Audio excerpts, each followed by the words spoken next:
Blog Talk Radio.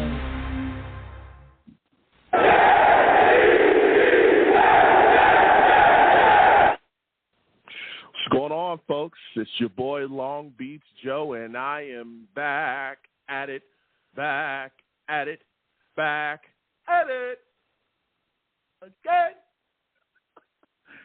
I'm back at it again, man. All right, I'm back at it again. Oh, boy, do we have quite a bit to talk about today. Let me tell you.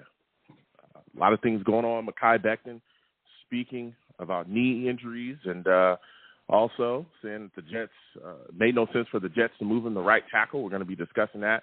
Jets OTA is going on as well. Okay, we're going to be just talking about that as well. We have quite a bit to discuss about the roster. So, listen, I'm the man of the people. I'm here for the people. Let me shamelessly promote my Facebook page. Everyone go on Facebook, search The Long Beach Joe Show. Like that page. My content's up there. Go ahead and give it a listen. Message me. I'll message you right back. I love going back and forth with you folks about this football team. Also, leave me some feedback. I love hearing about what you folks think I do here on The Long Beach Joe Show. All right? We have a lot of fun. Do a lot of different things. All right? I'm also on Twitter as well, at The Long Beach Joe, at The Long Beach Joe on Twitter. Okay? Go ahead and follow me. I'll follow you right back. You want to troll me? You know what it is. I'll troll you right back as well. Okay? Have a blast, man. Also, for those of you that do not know, your boy is live. We live stream the show. Salute to everybody else, all the savages. You want to know why I call my chat the savages? Because they're savage.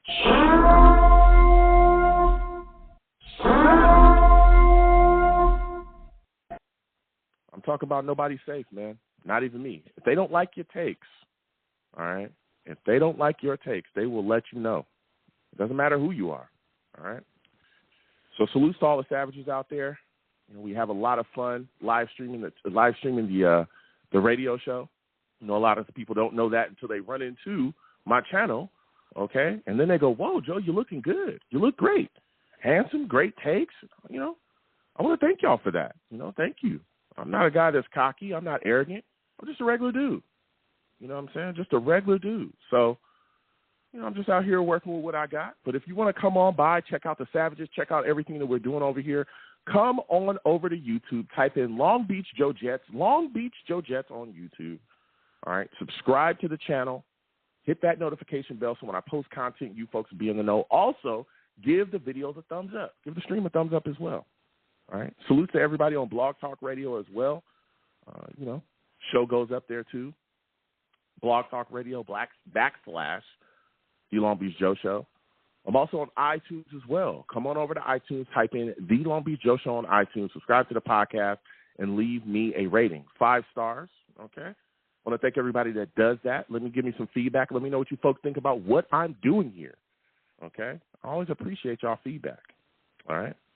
Now, we have quite a bit to discuss. Again, we're going to be talking about Mekhi Becton, things that he had to say. You know, this past couple of days ago, you know, he sat down with Bob Glauber and had quite a bit to say about his knee injury. He moved to right tackle, discussing all the things that happened that last offseason. We're also going to be talking about Quinnen Williams, OTAs, you know, Aaron Rodgers, all of it. But before we get there, right, everyone knows that I am a big Jets fan, right? It's pretty obvious, isn't it? Right? I run a show. I talk about the football team. You see these two guys right next to me, Sauce, Aaron Rodgers. I love this team through and through. But what a lot of people don't know is that I'm not from the East Coast. I'm not. I know that there's a Long Beach on the East Coast. That's not the Long Beach that I'm from.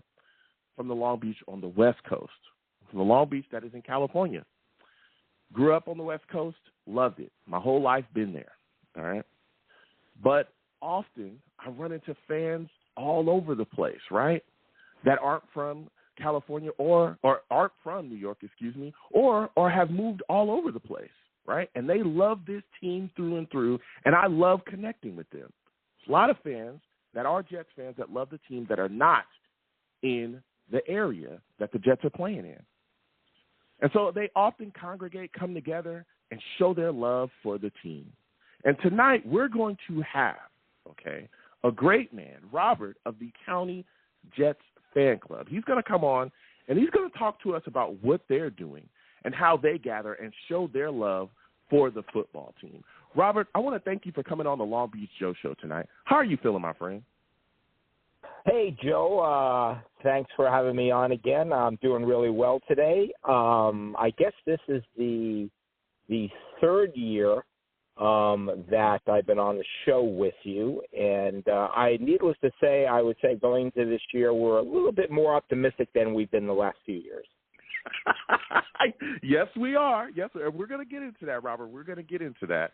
But as I was saying before, okay, I love this team. Everyone, once people learn that I am not from the East Coast, they always ask me why the Jets. I've been through the suffering. I've been through the pain, the anguish. Things are looking up now. But people always say, why the Jets, Joe? Why do you love this team? And I always have to explain to them how I came to love this team. Can you give us your story? What made you become a fan of the New York Jets, Robert?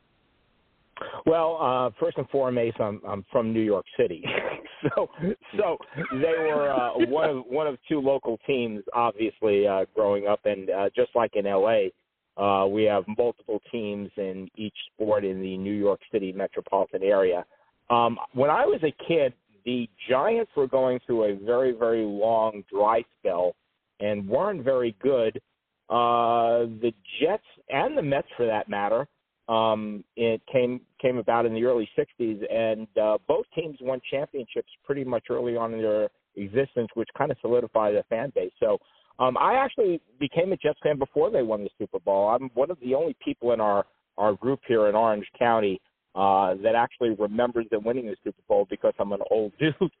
I was 11 when they won the Super Bowl. So, okay. So yeah, I gravitated towards them. I guess I liked the name.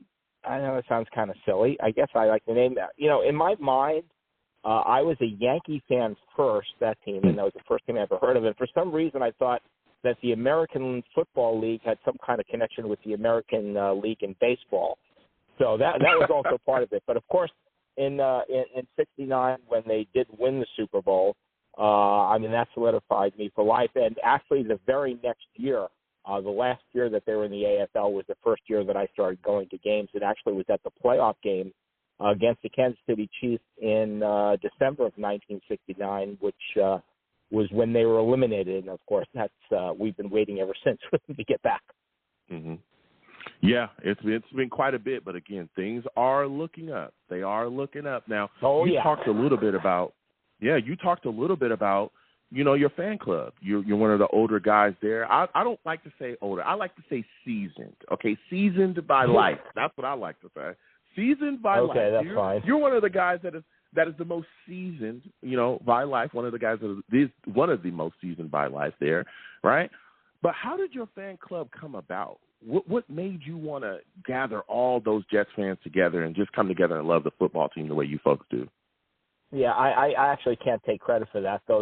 It was, I would say, back in the late 90s, kind of when the internet started becoming more popular. I hooked up on a website, jetsinsider.com. Shout out to Sean Deegan, who ran that, and he had a list of bars throughout the country that Jet fans could go to. Now, New York is a large metropolitan area, and there are a lot of people from New York that live pretty much anywhere across the country now. So we kind of started out slowly. I used to go to a bar in Huntington Beach called Out of Bounds, which oddly enough is still around all these years later. And I managed a couple of fans there. And I guess, through the internet and through the websites and IG and Facebook and everything through the years, we kind of got together. I would say about 2010 or so. Somebody else came in the group and wanted to kind of organize people to get together and go to a certain bar. And, we've kind of done that pretty much, I don't know, for the last 10, 11, maybe even 12 years. The last few years, I'm saying the last 4 or 5 years, we've been over at Dave & Buster's, which is in the city of Orange. They've been very good to us. Again, we bounced around. Oddly enough, Joe, there was a bar in Long Beach called the Green Dog. And the owner was a big Jets fan, and yeah, that's kind of where a lot of things kind of started. And then from there, when the Green Dog ended up closing down, we've kind of moved around. But we've been at Dave & Buster's now for a while. Mario, who heads the group, does a really good job organizing everything. You know, he's like you. He's not from New York, but he's a Jets fan. And, you know, that's the way the NFL is, more so than any of the other sports. So there are a lot of people that root for a lot of teams in a lot of different cities. Yes. Can you give all of my listeners the actual directions as well, or the actual address to the where you folks meet I'm not sure if I have I'm not sure I have the exact address, but it's at the Outlets of Orange. So we're like a stone throw from Angel Stadium. The Outlets of Orange has, that literally seems like 1,000 stores, and you know, there's more than one type of bar to watch football there, but they've got a very nice facility there. It's very popular on the weekends, obviously, not just for sports, but, you know, for the kids and the games and everything. So it's pretty, if you just look at, you know, you can just Google it, and you should be able to get the location fairly easy. Yes, absolutely. Now, again, we're speaking to Robert of the Orange County Jets Fan Club. Now, Robert, there's a lot of things moving and shaking in California. Like you said as well, there's a lot of teams here. I'm often harassed by Raiders fans, Niners fans, sometimes even the bandwagon Chargers fans when they see me, and I'm walking around in my green and white jersey. You know, I'm just representing the team that I love, and I gotta hear, you know, you guys are losers, and you know, we've done this and we've done that. Not so much of recent because, again, we've made some improvements, but definitely people will have things to say when they see you in a Jets jersey. Now, for you, what is it like being a Jets fan in your local area right now? Well, you know, as I said, there's a lot of people that are a lot of fans of a lot of different teams. So, you know, unlike, let's say, baseball where the Dodgers are supreme, or in basketball where, you know, almost everyone is a Laker fan, not everyone, even when they were here, not everyone was a Rams fan, and not everyone was a Raiders fan either. So, you know, we have a decent fan club. As a matter of fact, you know, I represent all the time. I was just rocking my Sauce Gardner jersey just the other night. You know, so I was walking around with that, and people sometimes say something. Every once in a while, I'll run into somebody that has a Jets hat on or something. I'll always make a comment. But you know, there's so many people that root for so many different teams now. It's not just one team, and now it's the Jets. You know, obviously ascending and getting better. You know, that bandwagon may open up a little bit more. Now, Robert, we've talked to you quite a bit about the fan club and everything that you folks are doing there in Orange County. That's wonderful. But I want to talk to you a bit about this team, all right? As you talked about, there's a lot of things are looking up for us. And I think one of the biggest acquisitions that we've had in a long time, right? The biggest acquisition that we've gotten this free agency or this offseason was Aaron Rodgers. Being able to complete the trade and make him a New York Jet, right? Not only that, but him wanting to come here, him wanting to quarterback this team, him wanting to change this franchise, you know, and really move us up in trajectory has been huge as well. What are your thoughts on seeing Aaron Rodgers in a Jets jersey? How are you feeling about Aaron Rodgers being a Jet? Well, I feel pretty good about it, but I'll reiterate the back page of the New York Post that said "Pack to the Future." Meaning, here we go again. It was not that long ago that the Brett Favre situation went down. But you know, back at the end of the year when the rumors started rumbling about this, I mean, I was all in. I've watched Aaron Rodgers obviously from Cal to his time with the Green Bay Packers, and you know, even though he doesn't have the same resume as Tom Brady or other quarterbacks that have won multiple Super Bowls, he always, to me, passed the eye test. He always looked like one of the best quarterbacks you'd ever see. His footwork is good. His arm strength is undeniable. And he seems to know the game pretty well. The experience that he is taking into that locker room, other than just the skill level he's going to bring, that's going to be immeasurable. Already reading today at the OTAs, he likes to cross his T's, dot his I's. He is, little things go wrong, he stops and wants to make sure it's corrected, and they do it right. So it's just a big one. It's almost hard to believe because we've certainly been kicked around enough over the last, especially the last several years, that we haven't been in the playoffs. And things are definitely looking up. And I'm, you know, there are a few people that aren't on board with the acquisition, but from day one I said, this is the move. You have to make this move at all costs.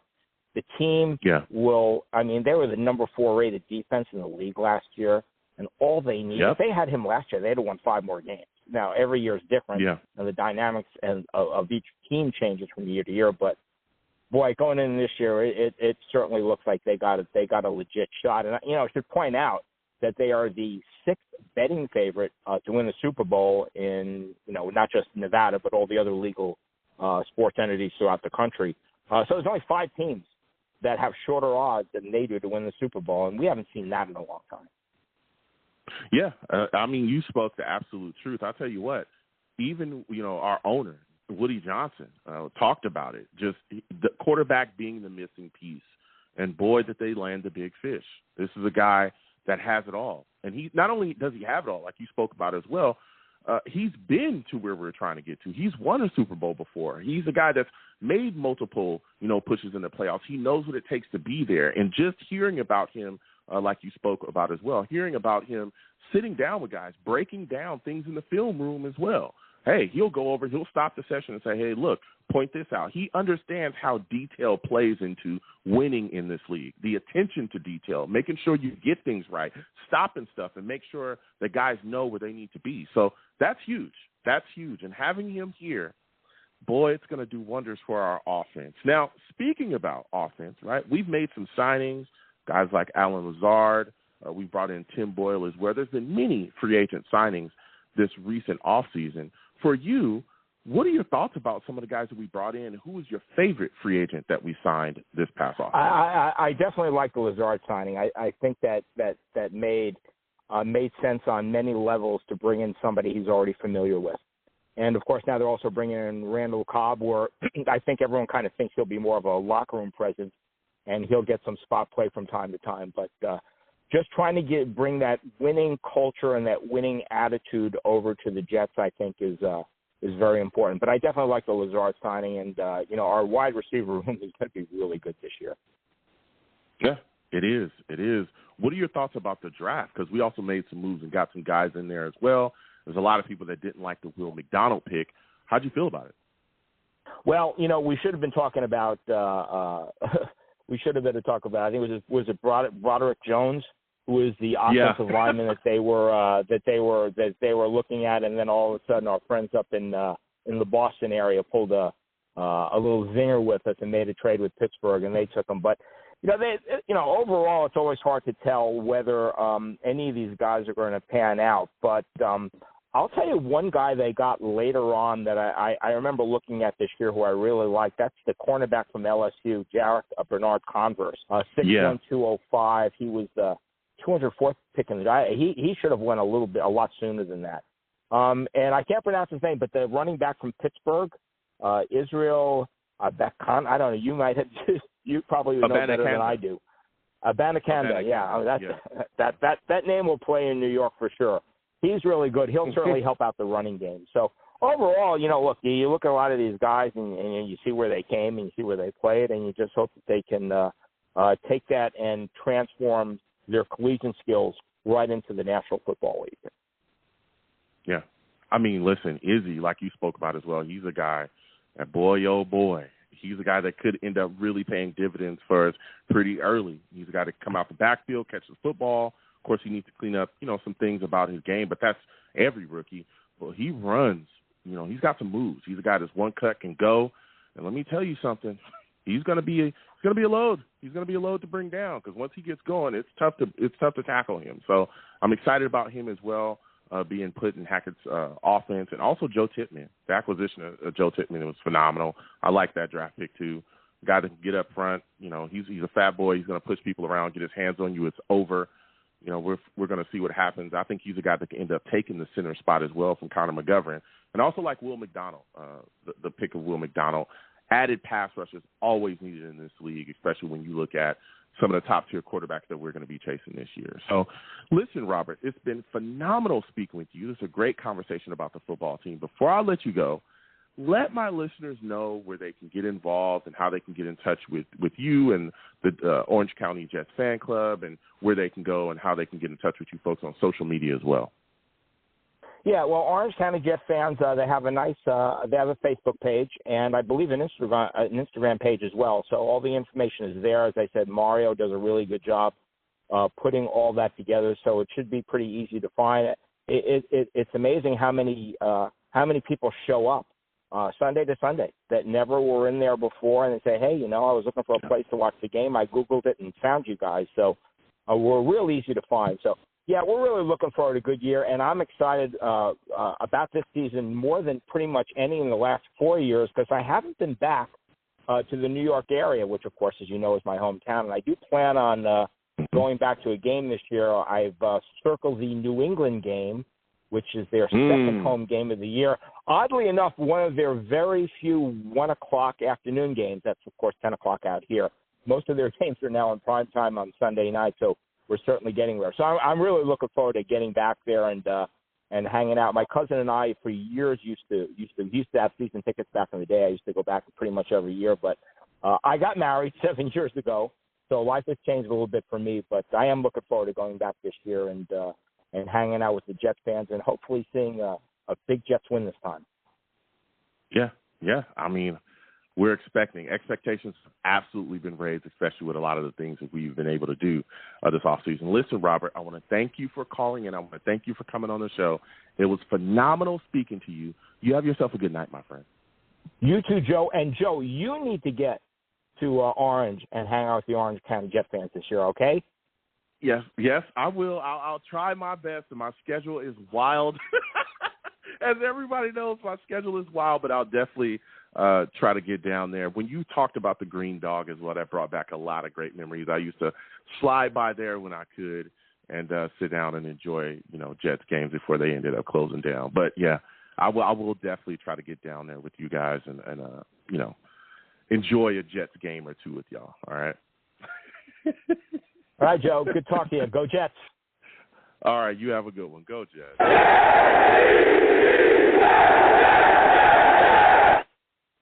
Again, that was Robert of the Orange County Jets fan club. Phenomenal club. Everybody get involved with everything they're doing. Again, they meet at David Buster's and Orange. And, again, you can go on their Facebook. Just go on Facebook and search Orange County Jets fan club. It'll pop right up. And get involved with everything that they do. It's a great group of Jets fans down there. They have a lot of fun.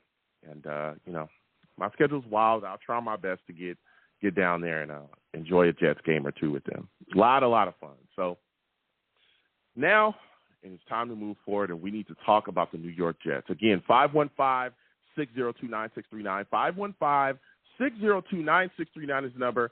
Call in. We're taking all callers, all right? We're going to be talking about the Jets. We're going to be talking about OTAs really quickly. Everybody that's on the line, Steve, other callers as well, hold on. We're going to get to you guys in just a second. Now, as we know, okay, one of the big things that came out, right, we got OTAs going, but the situation with Mekhi Becton has gone up, all right? It's gone up, and he was able to come out and speak his mind, with the interview that actually was posted. Sat down with Bob Glauber of Newsday and spoke about, the injury that we saw last season with him. He also spoke about his, movement to right tackle and everything that happened the last offseason. As we know, Becton initially hurt his knee in 2021 when Greg Van Rote was thrown into the back of him, and he ended up missing the rest of that season. That happened in the first game. Well, 2022, we were all hoping that, he would come back. We were excited for him. I personally was excited for him. When everyone knows I love Mekhi Becton. I still do. I think he's phenomenal. But when he came back in 2022, that offseason, it was just marred with so many things. There was rumors about him being overweight, issues with the coaching staff, them feeling like there was, questions about his work ethic. There was questions about the knee as well. Some people were leaking reports about the stability of the knee. So many things swirling surrounding him. And then all of a sudden, boom, he goes down. Then he ends up fracturing his kneecap, and he ends up, subsequently missing the rest of the season. Now, there were reports that he was supposed to come back in 2022, but let me tell you something, that didn't happen. And there's a lot of times, especially when that time came about, Jets fans went off on him. I'm talking went crazy. Called him a bum. He's a bust. He's all these other things. But if you listen to people that were, closer in his circle, especially a guy like Duke Manyweather.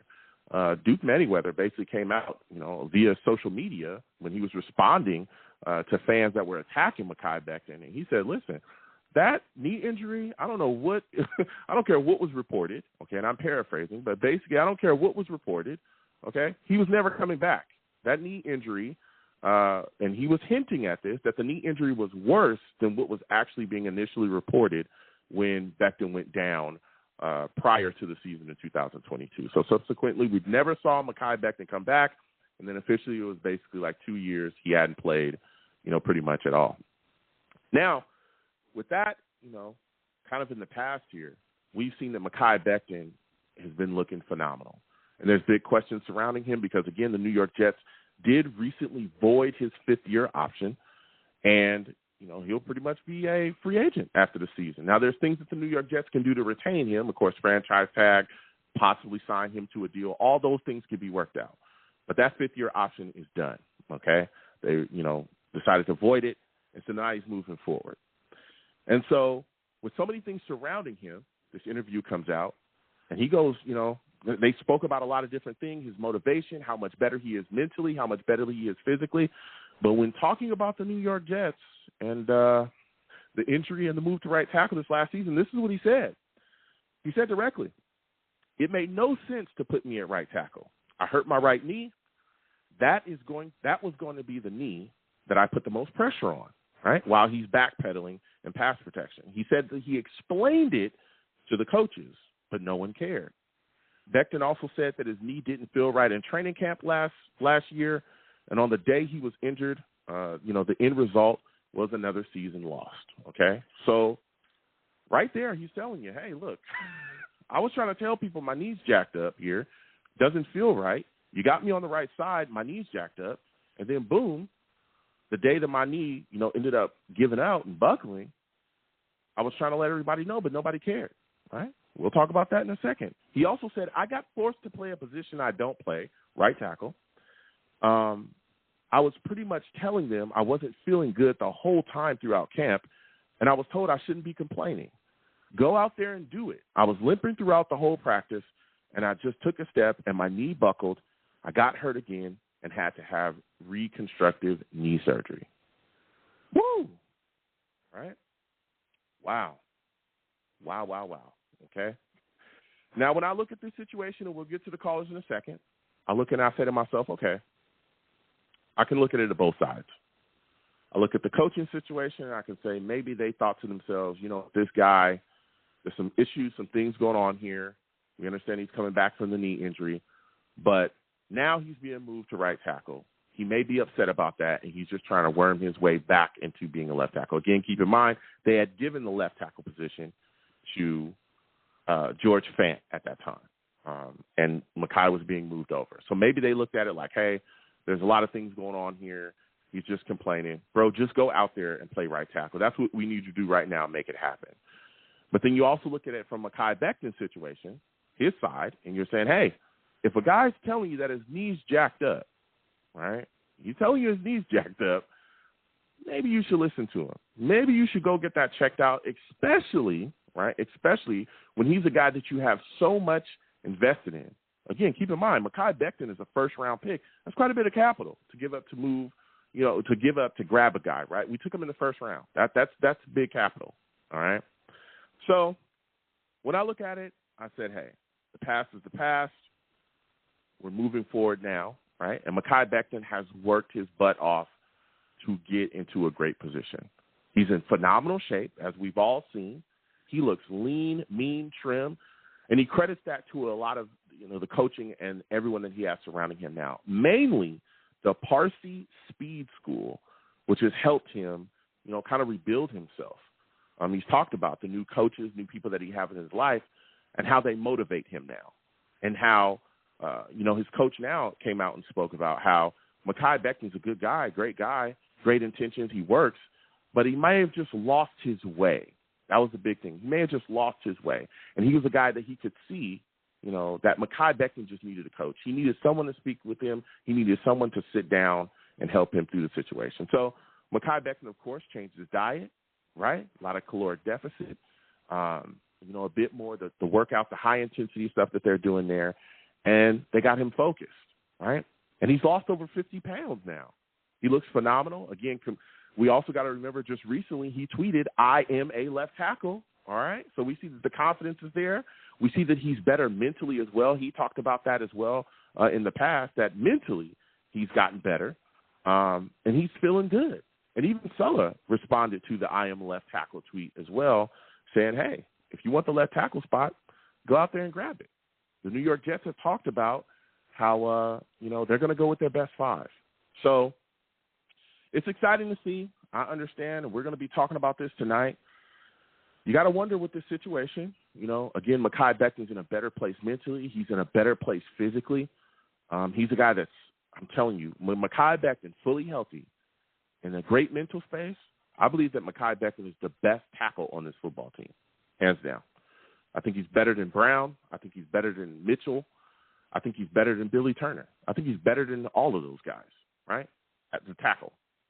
I think that a healthy Mekhi Becton, mentally and physically, is one of the best tackles in all of football. And it's because we've seen it, right? We've seen it. Mekhi Becton was healthy that rookie year. He was phenomenal. I'm talking phenomenal. One of the top tackles in the league. And I'm not just saying that because I love Mekhi Becton and I'm a homer. I know a lot of people will say that. Well, Joe, you're just a homer. Joe, you just love Mekhi Becton. Oh, you're just one-sided, Joe. You just love. That's it. No.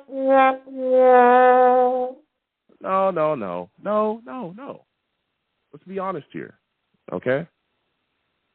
Mekhi Becton was talked about by a lot of guys, analysts, right? A lot of, former football players, former top offensive linemen as well, right? Damian Woody came out and talked about this guy being a top lineman in this league. Highway 77, there's a reason why they called him that, all right? So I'm excited to see Mekhi Becton come back. We'll see what happens going forward. He's going to compete. He wants that left tackle spot. He's letting it be known. And we're going to see what he's going to be able to do.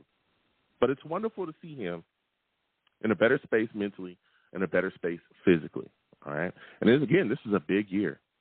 This is a big year for him, especially, again, with the 5th-year option being voided. He's going to have to go out there, prove it, earn it, and get it done, and I believe that he'll be able to do that. So we'll continue to talk about that. I know that there's a lot of people that don't, a lot of fans that are all over Mekhi Becton, and listen, I understand that perspective, okay? Ronald Perry, salute to him. He says, Becton is a liar? There's a lot of folks in the chat going back and forth, all right, that are absolutely, going after it. So I understand. Salute to the savages. I get it.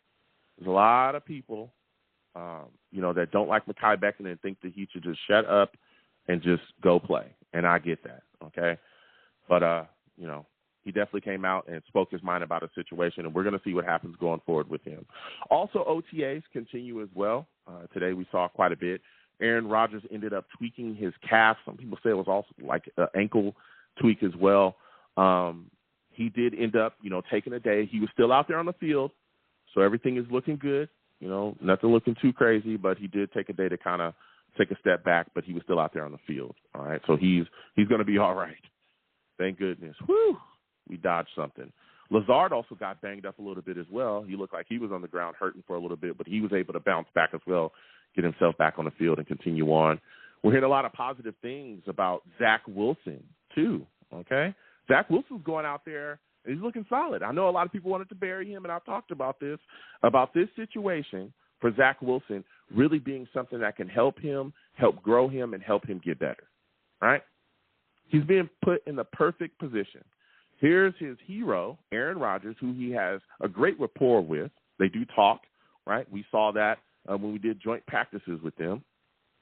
Here's the guy that he looks up to the most, coming into a situation to help him, right? He's going to be quarterbacking the team. He's also got an offense that he basically built along with the offensive coordinator, which is Nathaniel Hackett. And he's going to be able to sit down with Zach Wilson and teach him the ins and outs of not only the offense, but NFL life, how to continue to ready himself as a pro and become better. What better situation could you be in, right? They've all often talked about recently that what could have helped Zach Wilson the most was getting him a veteran quarterback that could have stood in front of him for a little bit, and maybe they could have sat him down and he could have learned where here we are in a great position, where the pressure is off you, the load is off you, and all you have to go in is all you have to do is come in, learn, practice hard, get better, and then when your time comes, because eventually, it's probably going to come, where they're going to hand, the leadership ball back over to Zach Wilson, you're going to have the time to go out there and show us what you learned and show us if you can be the guy. It's great stuff for Zach Wilson, and we're hearing a lot of positive news about him going out in the OTAs and really putting things together. So that's wonderful to hear as well. We're also hearing a lot of great things from other players, too, about Aaron Rodgers, right?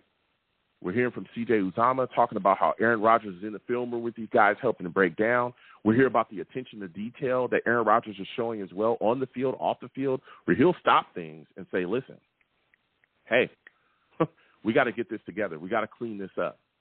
He'll stop the film and show guys, hey, this is where you should be. This is the attention to detail we need. That is leadership, right? We talk about the Aaron Rodgers on the field, everything that he can do, all the throws he can make, all the quick processing that his mind goes through. But it's also the off-the-field stuff, the film room stuff, the attention to detail stuff that really heightens your football team, that gets your football team where it needs to be, okay? It's no mistake that this guy's been as good as he's been for so long. It's not a mistake. You don't get that good by just, I'm just moving around. I'm just using my arm to throw the football. No, he's got it upstairs. C.J. Uzomah talked about him being an intelligent guy as well and understanding. His football IQ is off the charts. You don't get there by just standing around. You get there by doing the work. And I understand a lot of people talk about the physical part of football. Football is a very physical sport, but you'd be surprised how much of football is mental. Knowing where you need to be, knowing what the opposing defense wants to do to you, and understanding how to take advantage of that, okay? Believe me, we've seen it here. Chad Pennington was not the most physically gifted quarterback. That's why he's one of my favorite Jets of all time. He was not the most physically gifted quarterback. He didn't have a huge rocket arm. He wasn't the fastest, right? He damn sure wasn't Michael Vick. He was none of those guys. But guess what? He was able to go out there and take care of business. Why? IQ. Football intellect. He understood exactly what you wanted to do. He understood how you wanted to attack him, and guess what he would do? Take advantage of you. And even with the lack of a big arm, he was always able to get the ball in there accurately. Get the ball into the hands of his running backs coming out the backfield, tight ends, wide receivers, whatever. He was going to hit you in stride and keep it rolling. Because of what he was doing pre-snap, he was able to diagnose things. So it's wonderful to hear about the leadership aspects and all the things that we're hearing about Aaron Rodgers coming in here. Again, the calf seems like it's going to be okay. We got to that's one of my big fears this offseason. We'll get to the calls in a second. It's one of my big fears this offseason, all right? Watch the injuries, okay? I need to see the New York Jets go into OTAs and training camp and all that stuff and come out healthy. It's one of the things that's plagued us these last couple of years, all right? Anybody remember? Right? We lost Carl Lawson in the offseason. Mekhi Becton, we lost him in the offseason as well, right? We've had this stuff these past couple of years where we get banged up a bit in the offseason trying to go. I remember ATV got injured as well in the offseason. Quentin got hurt in the offseason before. Nagging injuries. I need to see us, okay, go into OTAs, training camp, all this stuff, healthy, come out healthy, and make sure everything's good after that, all right? We've had that before, okay? I don't want to see that happen again. We're also going to be discussing Quentin Williams as well. Still not signed that extension. Trying to figure things out. Coach Sella did speak about, not being worried about it and that they'll get it done. I'm hoping that it gets done. Again, Quentin Williams not at OTAs. He's already told us that he's not going to be at any voluntary anything until, things get sorted out with his extension. I'm hoping it gets done. And I know a lot of people are saying that they're not worried about it. I'm not, necessarily panicking about the contract being done, but I will tell you this. I'm a little concerned about the amount of time that it's taking to get this situation. Because what if this stuff starts to flow over into the mandatory stuff? I'm wondering if he skips that. And I know we'll cross that bridge when it comes, but I'm wondering, will he skip the mandatory stuff? And then, what happens if that plays all the way kind of deep into the mandatory stuff? Maybe we get him signed late. Is anybody concerned about, the football shape and him being completely ready for the season. We've seen that as well. Guys sign late, end up, straining a hamstring or getting hurt because they haven't been out there. So I'm a little bit worried, not panicking, but a little worried. It's playing out. But I know that Joe Douglas eventually will get this done. We'll also be talking about the Jets tight end position as well. All right. C.J. Uzomah, Tyler Conklin, so many guys. Jeremy Ruckert, Zach Kuntz is out there. So many guys. I'm wondering if the Jets tight end position will be more impactful under Nathaniel Hackett than it had been with Mike LaFleur. So we're going to get to the lines. Again, 515-602-9639. 515-602-9639 is the number. Call in. We are taking all callers. We have quite a bit to talk about, all right? We're going to come to the chat as well. Salutes to all the savages going back and forth. Hey, Fung, salutes to you. He says, LBJ, tell him. Says, dude is strained when I cut my lawn. I'm talking about Aaron Rodgers. He took a day. He said he took a vet day. So he, kind of eased on. All right. Take as many days as he needs. I do not need to see Aaron Rodgers get something real crazy happening to him. All right. Straining your calf. All right. Just, take the time you need to heal up and get out there on the field. So we're going to keep getting to these lines. Again, 515-602-9639. 515-602-9639 is the number. Call in. Please give the stream a thumbs up. Subscribe if you have not subscribed. Hit that notification bell. Also, share the stream with your friends and your family across your social media platforms. It's greatly appreciated. We're going to get to these lines. First caller I'm going to go to Steve. I'm going to go to Steve early. Salutes to you, Steve. Steve, welcome to the show. I want to thank you for calling in today. Listen, for those of you that do not know, Steve, he's a savage.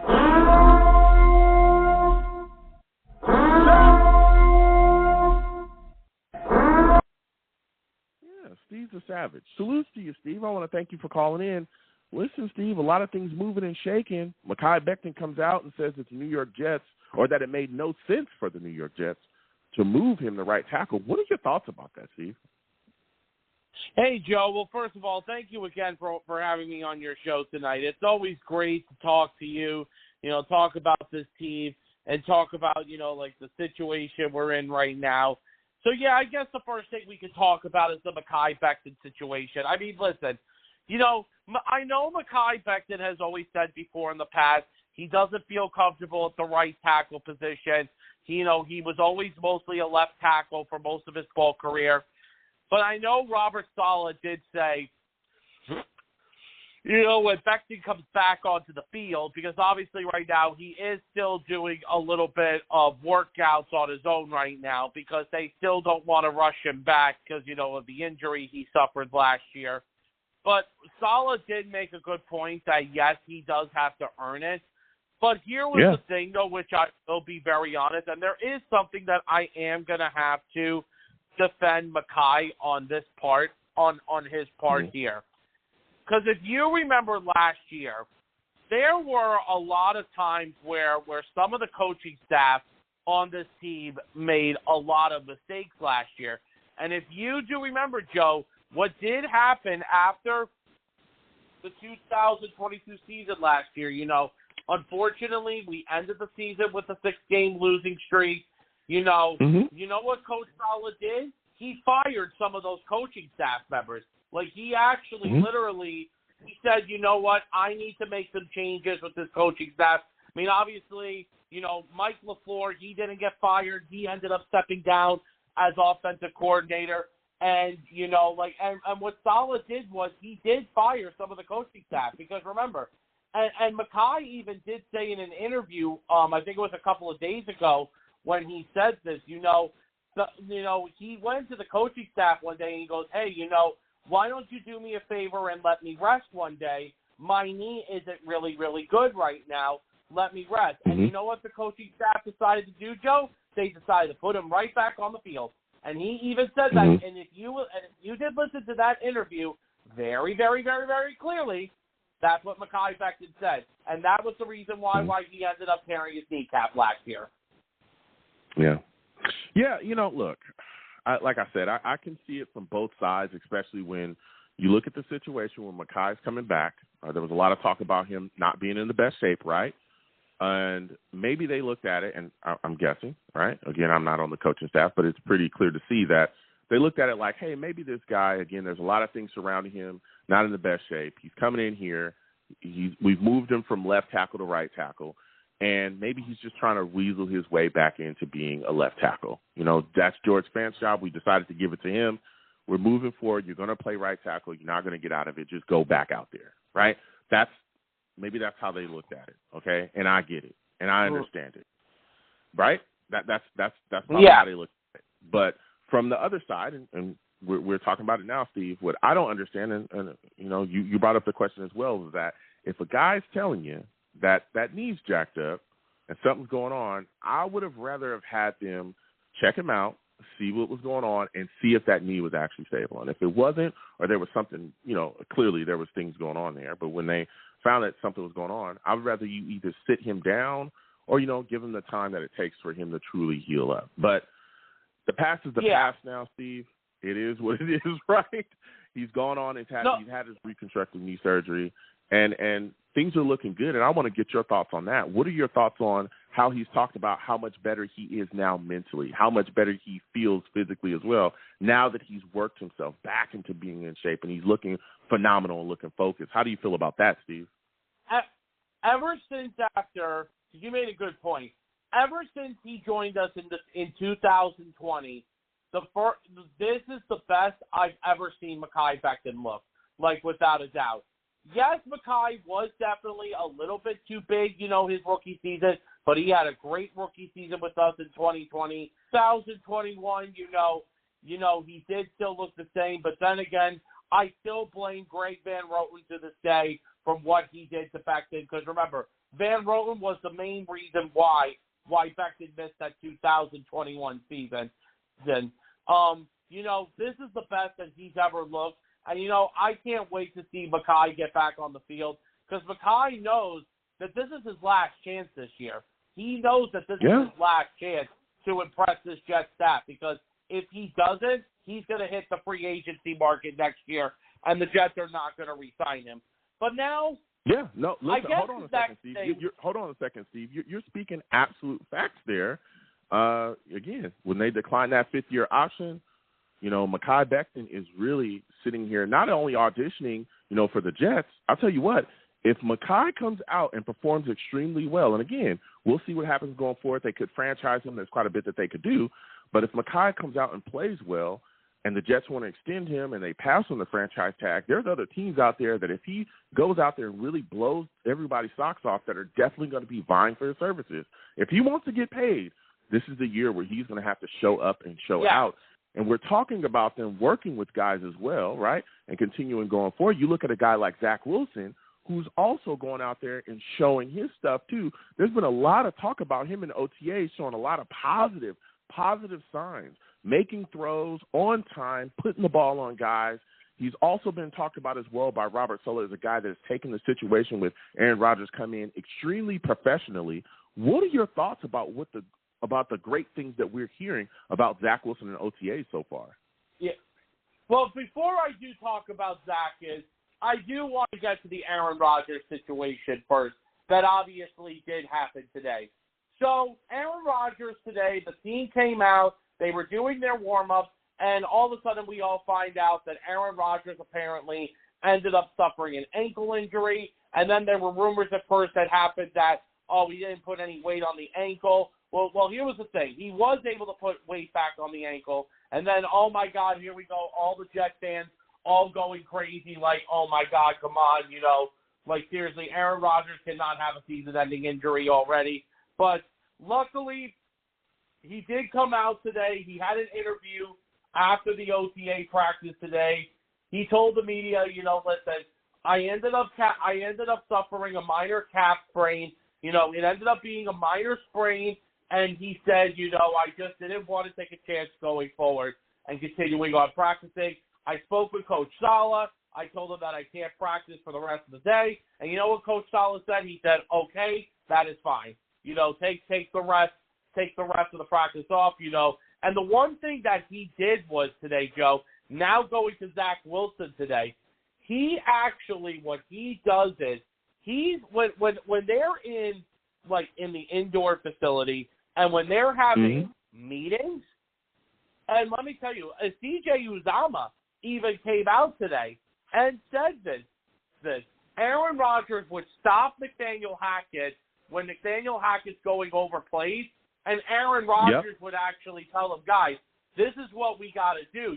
Like, this is what needs to happen. This is what needs to do. See, this is one of the reasons why, Joe, why we have not been a good team for the last many years.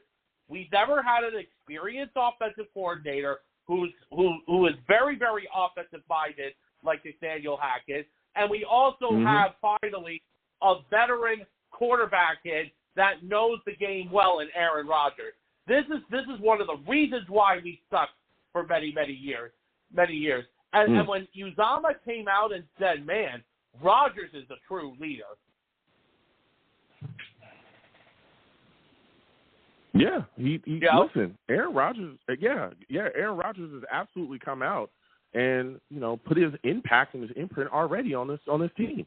He's stepping up, like you said as well, with CJ Uzomah, talking about it with the media, talking about how Aaron Rodgers is going over details, which is extremely important, right? I talked about it earlier. You don't get as good as Aaron Rodgers is if you're just sitting around, and you just go out there, I'll just go out there and, throw the ball around and we'll figure things out. No, he's paying attention to detail. This is the work that gets put in that leads to wins. It leads to what you see on the field, the production that you see offensively.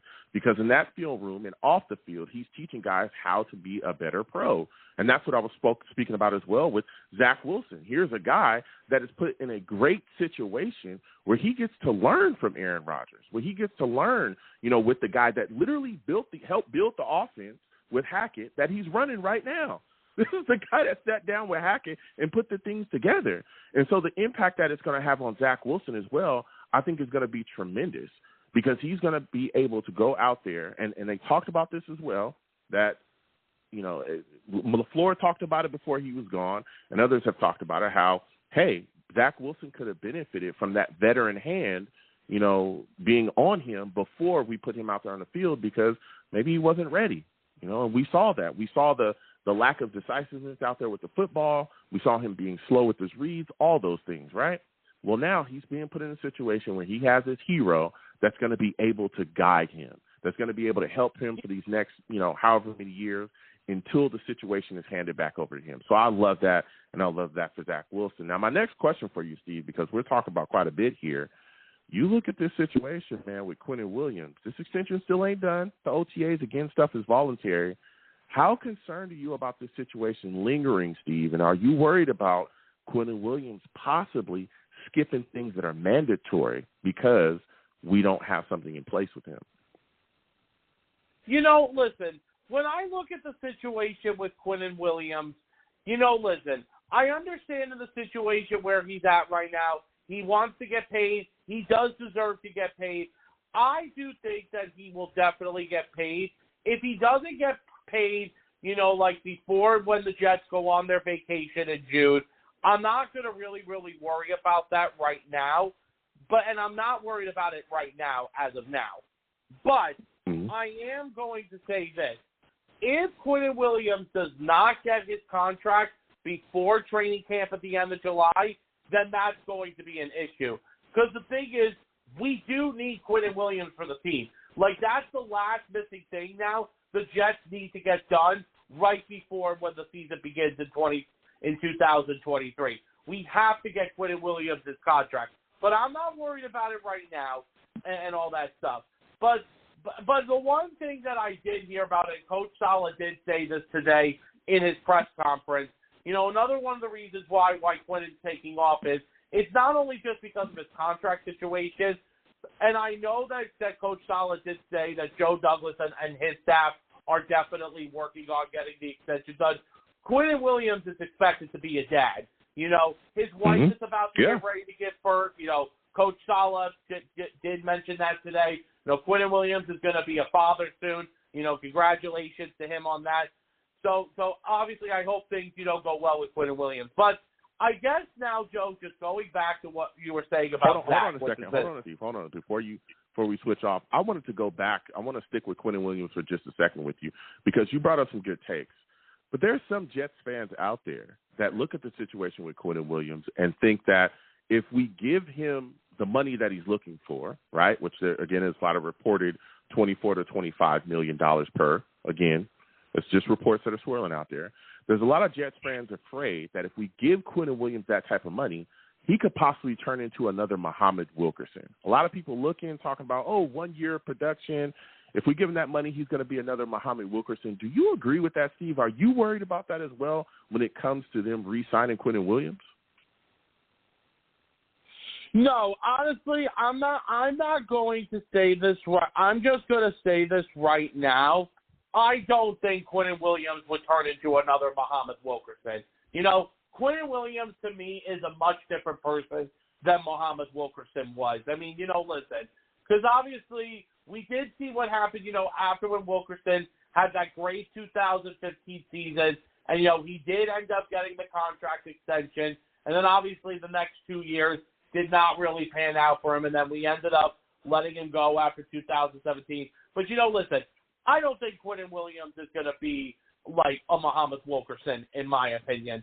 But now I just want to just get back to Zach Wilson really, really quickly, because this is something also, too, just going back to what really, really should have happened back a couple of years ago when we did draft Zach Wilson a couple of years ago. We should have had already a veteran quarterback in the building on our team already. So, therefore, the veteran quarterback, so Zach Wilson could learn. And the thing was, obviously it didn't happen until we got Joe Flacco. And then, yes, Zach Wilson did learn from Joe Flacco for the last couple of years as well. But the thing is, to have a guy like Aaron Rodgers is definitely the kind of guy that Zach Wilson needs. And remember, when Zach Wilson, before he got drafted a couple of years ago, they asked him, which quarterbacks inspired you to become a quarterback? You know what he said in that interview? Tom Brady and Aaron Rodgers. And now Aaron Rodgers, he's working with one of his idols that he grew up watching. Remember, Zach Wilson said he grew up watching Aaron Rodgers play when Aaron Rodgers was a lot younger in the day. And now he's actually, when he watches during the regular season, of what Rodgers does, Zach Wilson can get an idea now, and he can get his career revamped up. But Joe, just to end this, listen, we're right now we're at OTAs now. Hopefully everything continues to go good. If Rodgers needs to sit out of practice, let him sit out of practice. And then what he could do is teach all these young players. Yeah. I mean, he's learned. He's definitely showing guys what time it is, and again, all the work that he's putting in off the field as well in that film room, making sure the guys know where they need to be, the attention to detail. We're going to see it pay dividends on the field. Listen, Steve, I want to thank you for calling in. Next time I have a show, I want to hear from you. All right, my friend? All right, no problem, Joe. Thank you so much, and have a good night. All right, you have a good one. Listen, Steve calling in with some fire. Again, 515-602-9639. 515-602-9639 is the number. Call in. We're taking our callers. We're going to go to the Savages, okay, because I want to hear from y'all. I know a lot of people going back and forth. Salutes to Jets Turbulence in the building. Good to see you in here. He says, I love the route the Jets are taking with Zach.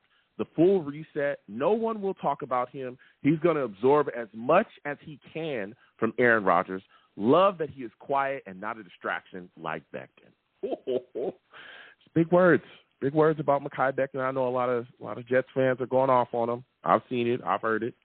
All right. But, yeah, Zach Wilson, as I've talked about, is in a great position. And I know that there was a lot of fans, and I remember this like it was yesterday, the second we acquired Aaron Rodgers. Heck, even before that, there were Jets fans talking about just don't even trade Zach. Just cut him. I remember it. People were saying, just cut him, Joe. Get rid of him. He's done here. And I said, hold on. Wait a second. The Jets staff has already told you, from the coaching staff to Joe Douglas, everybody, they came out and said through hell or high water, okay? That is their words directly. Through hell or high water, they're going to coach Zach Wilson, and they're going to get the best that they possibly can get out of him before moving on from him. So, and again, you got to think, we drafted him very high, right? Joe Douglas is tied to him. That's our current general manager. right? They saw something in that kid, right? They saw something in him, and we've seen the flashes as well too, but it's lacked consistency, right? So we need the consistency out of him, but he has the physical gifts. He has physically what it would take to make it in the NFL. It's the upstairs stuff, okay? It's the in-between the ears stuff, all right? So with Aaron Rodgers being able to come in and with them being able to put together, again, this is the system that is very much like the system we ran with LaFleur, and there was a lot of things that people talked about as well with him, about the system being needlessly complicated. There was a lot of issues, with Zach Wilson kind of picking it up, figuring things out. And so, again, the New York Jets have moved on to him. They have Hackett in the building now. Maybe Hackett's a guy that's going to be able to simplify the system or put it in a perspective where Zach Wilson will be able to easily digest it. Will he be able to understand what's going on and be able to put things together and think a lot faster out there? And I also think that Aaron Rodgers, yet again, is going to aid in that digestion as well, too. He's already talked about it. He's already talked about making Zach Wilson's life great, off the field. He's going to help him so that he'll be able to put things together quicker. A lot of things about quarterback in the NFL, especially today, is getting the ball out of your hands quickly. That's what this scheme is all about as well. Getting the ball out of your hands quickly, hitting guys in space, and making sure that they can, move on and handle business, okay? Callers, I'll see you. We'll get back to you in a second. I think it's my guy, Val. Hold on, Val. We'll come to you in a second. I already know what time it is when he get up in here. He definitely going to have some takes. Salute to all the other callers as well. We'll get to you in a second. We're going to continue with the chat here because the Savages are going off. NY Jets FL salutes. He says, Mekhi, please hit the field and play. Don't become a whiner. Oof. A lot of people going back and forth, man. I know a lot of people not liking the situation with Mekhi. A Fung salutes. He says, yeah, you can't be guaranteed left tackle when you haven't played in 2 years. People talking, they talk, man. People talking their talk, okay? And salute to Jets Turbulence as well. He says, yes, and he's speaking on the Quinnen Williams situation. Yes, it has to worry every Jets fan a little bit. Again, we spoke a little bit earlier about a lot of people being concerned that Quinnen Williams is going to turn into Muhammad Wilkerson once we give him that money. And I understand, okay, Jets fans, I get the outlook on that, but it doesn't concern me at all. And here's why, right? I've been a Jets fan for a long time. We all have. There was a lot of things surrounding Muhammad Wilkerson at that time that wasn't just about what we saw on the field, right? Does anybody remember that Muhammad Wilkerson, during the time that Rex was here, all that stuff, they knew that he wasn't showing up to practices? He wasn't. He literally wouldn't show up to practice at all and still was allowed to play. You can go back and look that up. He wasn't showing up to practices, and he was still allowed to play. And not only was he not showing up to practices, he wasn't even getting any excuse. Like, he wasn't excused from practice at all. He just wouldn't show up. I believe there was a report that they threw him like a little party for his birthday at the facility. He didn't show up to that either. And that was during like a practice day. All right. So when you look at the situation surrounding Muhammad Wilkerson and all the things that we saw, right, the flame out, and eventually we moved on from him, those things are not the same things that are surrounding Quinnen Williams. Quinnen Williams has been a stand-up guy since he's gotten here. He's been a guy that's played it straight since he's been here. He's been a guy that's put it together on the field since he's gotten here. He practices hard. He's a guy that's vocal. He's one of the leaders within the locker room. We've seen that as well. He was here during the Gaze era. Didn't bash the coaching staff, nothing. Just constantly said, hey, we're going to keep working. We're going to keep putting stuff together, okay?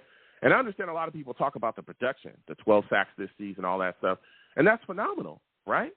But you got to keep in mind that there was issues on the roster as well. Quinnen Williams has always shown flashes of being a good defensive lineman for us. We've always talked about his ability and the things that he can do here. But we've also lacked pieces to surround him. What was one of the things that we were extremely excited about when we brought in Carl Lawson? We were excited about it because we all said, oh, you can't triple team Quinnen Williams anymore. Anybody? I remember it like it was yesterday. The first thing that I said when Carl Lawson was brought in here was, you cannot triple team Quinnen Williams anymore. Now Quinnen Williams is going to be unlocked. He's not going to be the only guy that you have to focus on along our defensive line. That's literally what offenses were doing. Double and triple teaming him. How is he supposed to get anywhere? Nobody else was putting things together. Anybody remember when Carl Lawson got hurt the first year? Right? Anybody remember that when he tore his ACL? John Franklin Myers was supposed to be the guy to step up to fill that in. He would disappear often in games. Other guys as well, supposed to step up and fill those in. They would disappear. We were struggling. So I understand people talking about Muhammad Wilkerson and giving him big money, but listen, you got to pay guys around here, okay? And just because other guys in the past haven't worked out, that doesn't mean that Quentin Williams won't continue to play at a solid level for us and continue to put things together. All right, 12 sacks this year. I think he had 6 the year before and 7 the year before that. Quentin Williams has shown us, man, that he can do solid things here. And again, when you pay guys like that, when you make sure that guys are taken care of, right? When you make sure that guys like this that you've drafted that have been in your facility, shown up and showed out, when you make sure that they're taken care of, that reverberates to the locker room. That shows these young guys like Sauce and Garrett Wilson, right? Guys that are really putting things out. That shows them, hey, when you show up and you play to the wall for us and you do things the right way, you don't go crazy like Jamal Adams, then guess what? We'll take care of you. And you will make sure that you remain a Jet. So we'll see how that goes. Again, the extension's not in place. I'm not panicking. Your boy Joe's not panicking. But I want to get it done sooner than later, all right? Salute to all the Savages. We'll come back to the chat in a second, okay? We'll come back to the Savages in a second. I know people are going crazy. We welcome all fans. We got Chiefs fans going in here crazy. Nicole Harmon's going to have a year for us. I know you may not want to hear that, but I'm expecting big things from that man as well. He's going to be the Weapon X within this offense. Boy, oh, boy, I'm excited, okay? I'm excited, baby. Listen, 515-602-9639. 515-602-9639 is the number. Call in. I am taking all callers, okay? Please subscribe to the stream if you haven't. Hit that notification bell. Give the stream a thumbs up, all right? Also share the stream across your social media with your friends and your family, okay? I do not allow cursing on my show as well for my new callers. Do not call in cursing. I'll get you out of here fast. I'm talking fast. Faster than Adam Gase. Get out of here. Oh, my goodness. I am so glad we moved on from him. Can you imagine if our offense was still ran by that man? Oh, I'm flushing him.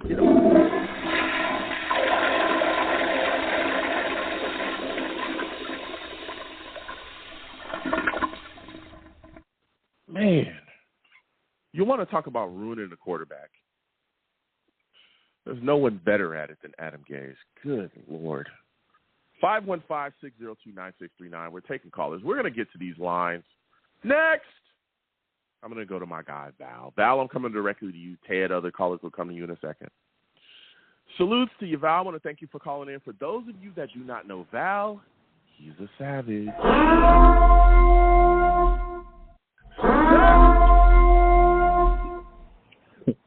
Damn. Val, savage, salutes. Listen, man, we're covering a lot of things. It's a different call, man. Oh, this is not Val. Is this my guy, Atlanta? Yes, sir. Oh, yes, sir. my goodness. How you doing, man? Salutes. My guy from Atlanta, salutes to you. Our wires got crossed here. I want to thank you for calling in. He's a savage as well. Listen, we're talking about a lot of things here, man. Mekhi Becton comes out, speaks with Bob Glauber about his knee injury, his switch to right tackle. What are your thoughts about what he had to say about the New York Jets moving him to right tackle and that it made no sense? How are you feeling about that, man? He should want to be at the premier position. He should have that kind of confidence in himself. He should demand that kind of excellence. So I'm glad he's mad. Now, how much does that matter as far as in the building, to the coaching staff, to the administration, and everybody else? No. It's just like another Tuesday. Like, oh, okay, you were upset about that and you spoke out. Okay, that's right. We'll see you at practice, and we'll see how your health is holding up when you will play. And I'm not saying that to discount like how that brother was feeling or what he had to say. I'm just being like just real about how these type of situations play out. The only reason he's able to speak that way because of the draft capital they spent on him. He is he's part of the investment of the team, and somebody who's looked at it as, if he returns to form, it could be a real valuable asset. So, he can pop off every once in a while. Other people can't. So salute to him, man. Yeah. No, listen, and I hear what you're saying. Like I said, business is business, and that's why I understand he wants to be at left tackle, and he tweeted out, "I am a left tackle." But especially what we're seeing, we're going to go with our best five. But one of the things that I was a little concerned about was when he talked about the knee injury. Okay, when he talked about him talking to the coaching staff and telling them, "Listen, my knee is jacked up," and then basically saying like, "Bruh, go out there and play right tackle. Stop talking to us." What are your thoughts about that? Do you think the Jets should have taken a bit more of heed with him and maybe, sat him down or even sent him to really get the knee looked at before? Because, again, right, he said the day that his knee got jacked up and he had to go, it was officially done, he fractured the kneecap and had to go get reconstructive surgery, that he had talked to them about that. What are your thoughts about that situation? Do you think the Jets should have been more cautious with that knee injury? Yes, I do, as far as him being a human being. As far as, like, if this was private business, then this would be something to address. If this was like he worked for the post office or something like that, this is something that would have to be addressed. And I think that's part of what I think people discount as far as respecting these guys are putting their bodies on the line when it comes to NFL football, because that's standard operating procedure for NFL football, to where it's like, okay, are you hurt or are you injured? And if you're not injured, they expect you to perform as if, nothing is wrong. Now, we can have an argument about whether that's wrong or right, and I think we all know that that's not right. But in that business, I mean, dude, I'm sorry, bro. Like, we can talk to locker room after locker room, and you'll get stories like that coming out of there. And it's because of what? That's the game that they're playing. It's a violent, physical game. And those injuries are going to compile on you. Now, how bad those injuries are and what you can play through and what you can't, that's a conversation for somebody else, man. I can't have it without knowing the player and knowing everything else about him, Yeah. No, yes. Listen, and you brought up a great point. Again, Ted 917 will be coming to you in a second, but what you said, are you hurt or are you injured? A lot of people don't really know that is a question that is asked. Are you hurt and are you injured? Okay, those are two very different things, and they do expect you to go out there and perform. And like you said, we've heard across the league. I remember Ed Reed, I'll never forget this, where he was talking about the injuries that he had suffered, and he was even talking to his guys before they went out there on the field about how hurt he was, but he was still out there playing. And he was talking about it like crazy. It was wild. But, you're expected to go out there and perform, especially at a high level, when you're a certain type of guy on the team. Now, my question for you is this, all right? Since we're discussing Mekhi Becton, this right tackle, left tackle, best five goes out there, right? But we've seen that Mekhi Becton has talked about not wanting to be right tackle. He thinks he's a left tackle. If Mekhi Becton doesn't end up winning the left tackle spot, do you think the Jets will put him back at right tackle, or do you think they'll just move forward and maybe slide Billy Turner over there or somebody else? How do you think it plays out if he doesn't win the left tackle spot? If he doesn't win the position battle, then he's going to be playing right tackle. I mean, it's tough to swallow, but no matter what, he has to remake his career. This year for him is about rejuvenation. Whether it's in this organization or another one, there are certain moments where you kind of have to play ball. You know what I mean? As far as giving a little bit and compromising with the organization, that's something he's going to have to do. But I can't see a situation where he's healthy and loses the position battle either, just to speak of his talent. Because I think we've kind of forgotten how good that kid was those first few games and everything before he got hurt. So, sounds nice. You know what I mean? I refuse to do this and that. Yeah, okay. You can't make ultimatums as a player, especially a player coming back from injury. Yeah. No, yeah. Listen, I hear you. Now OTAs is going on. We got a lot of things moving and shaking. You're seeing Aaron Rodgers out there. There's a lot of talk about what he's doing and the impact that he's having right now, not only on the field, right, but off the field. He tweaked his calf today, so he just kind of sat down today. But we've seen him out there throwing football to Lazard and Garrett Wilson. But we're hearing about what he's doing off the field, sitting down, breaking film down, making sure that guys who really need to be, the attention to detail. Man, what are your thoughts about what we're seeing from Aaron Rodgers so far, just the leadership abilities that he's showing doing things like that? Yeah, I mean, Aaron's a football guy, man. I mean, that's his whole life. So he's going to enjoy this part of it. And I think as people get older, this is the part they really enjoy, the camaraderie, the team building, hanging out with guys, learning different things. And honestly, I would advise Zach Wilson to get boned up on every conspiracy theory he can find on YouTube. Like, ingratiate yourself with Rodgers. Kick those conversations off to where you become the little brother, and he teaches you a lot of the tricks he's learned, in different things and ways things should be done. But, yeah, man, I think A-Rod is happy as hell, dude. I think this is the thing that makes him happy, hanging around those guys. Yeah. Yeah, he's also talked about in the past about the Jets becoming a dragon and being, basically being the hunter now instead of being the hunted because of the acquisition of all the talent that we have and all the things. What are your thoughts about that, man? Do you feel like the Jets are prepared to be that hunter now with all the expectations and eyes on us? Oh, you don't have a choice. We've seen this in the NFL year after year after year. You go back to the Vince Young super team stuff when he made that announcement. When you acquire a certain amount of talent in the NFL, you are expected, because this is the one league with so much parity that a little bit of talent can really shift the whole paradigm, that, the Jets have to ball out. Not only are you in the media capital and you have this superstar in Rodgers, but, dude, do you know how much on my timeline Aaron Rodgers' little calf thing today popped up? Like, just the Jets weren't talked about in that way.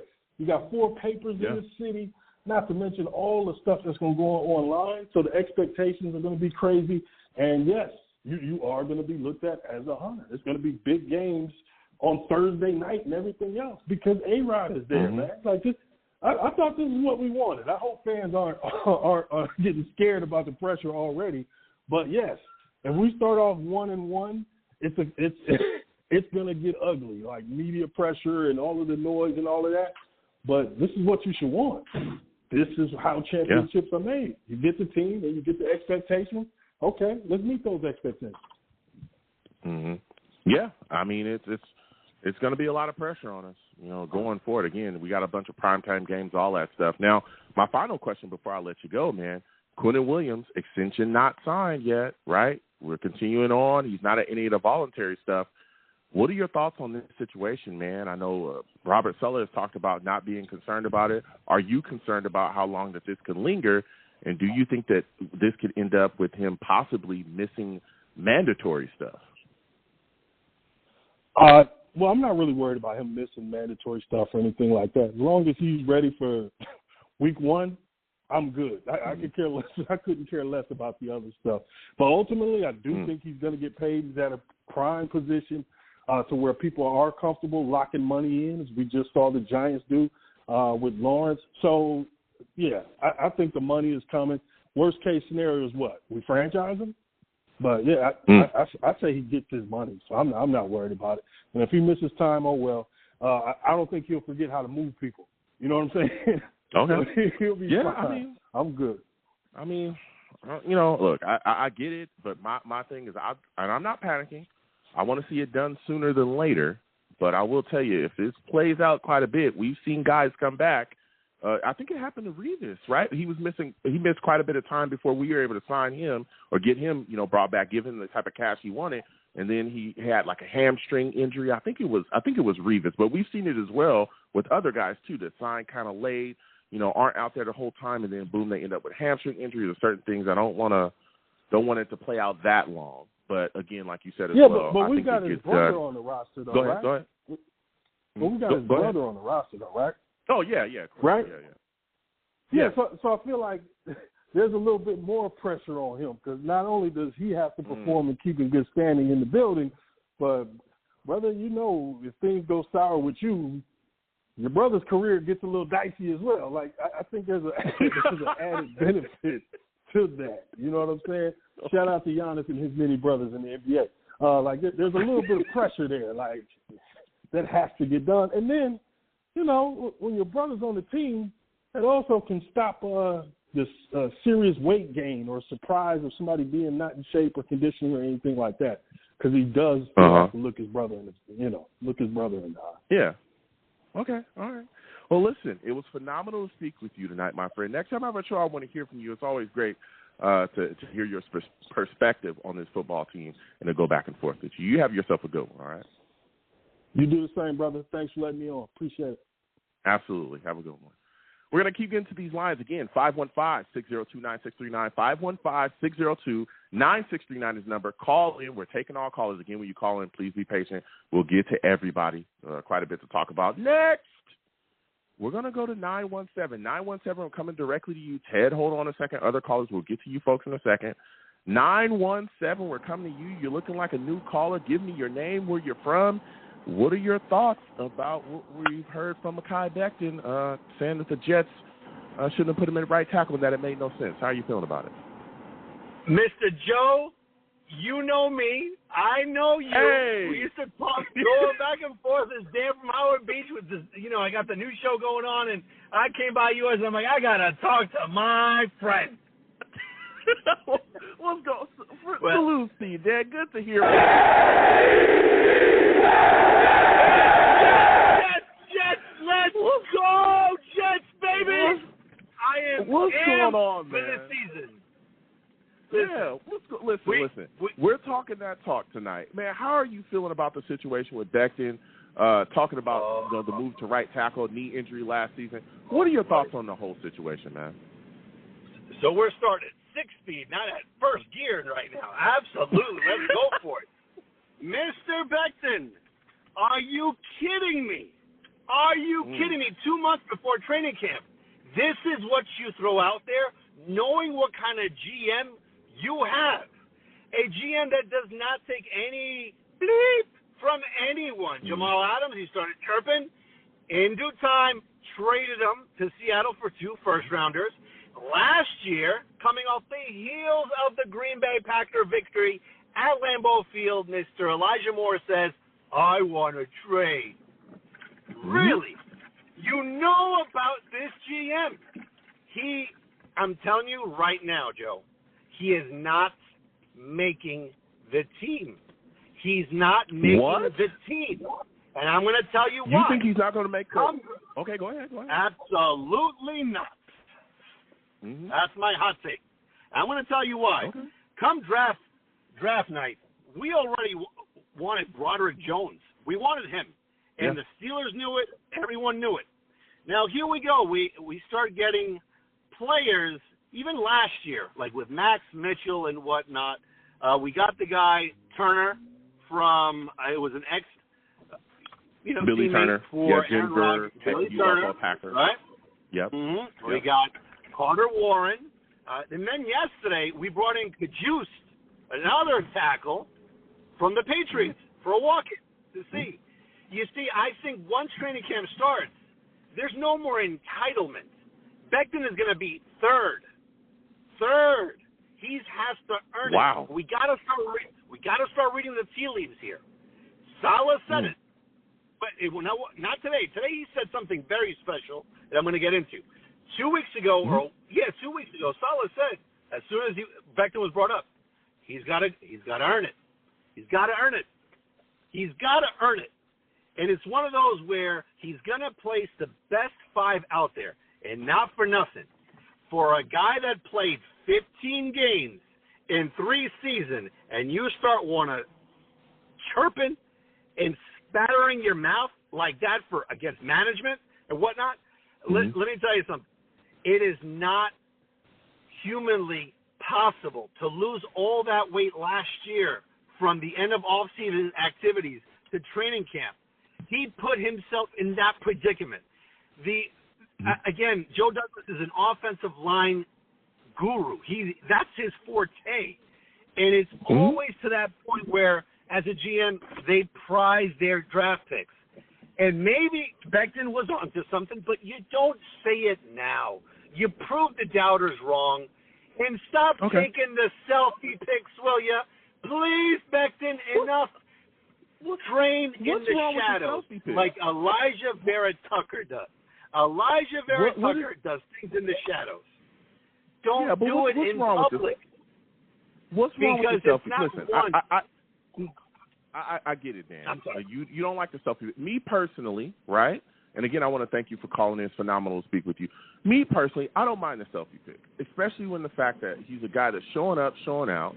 We've seen him, post pictures from the facility as well. He looks like he looks like he's in phenomenal shape. He was working himself, and it also motivated other people as well, motivated other Jets fans that followed him to get in the gym too. So I don't mind the selfie pics. I think it looks good.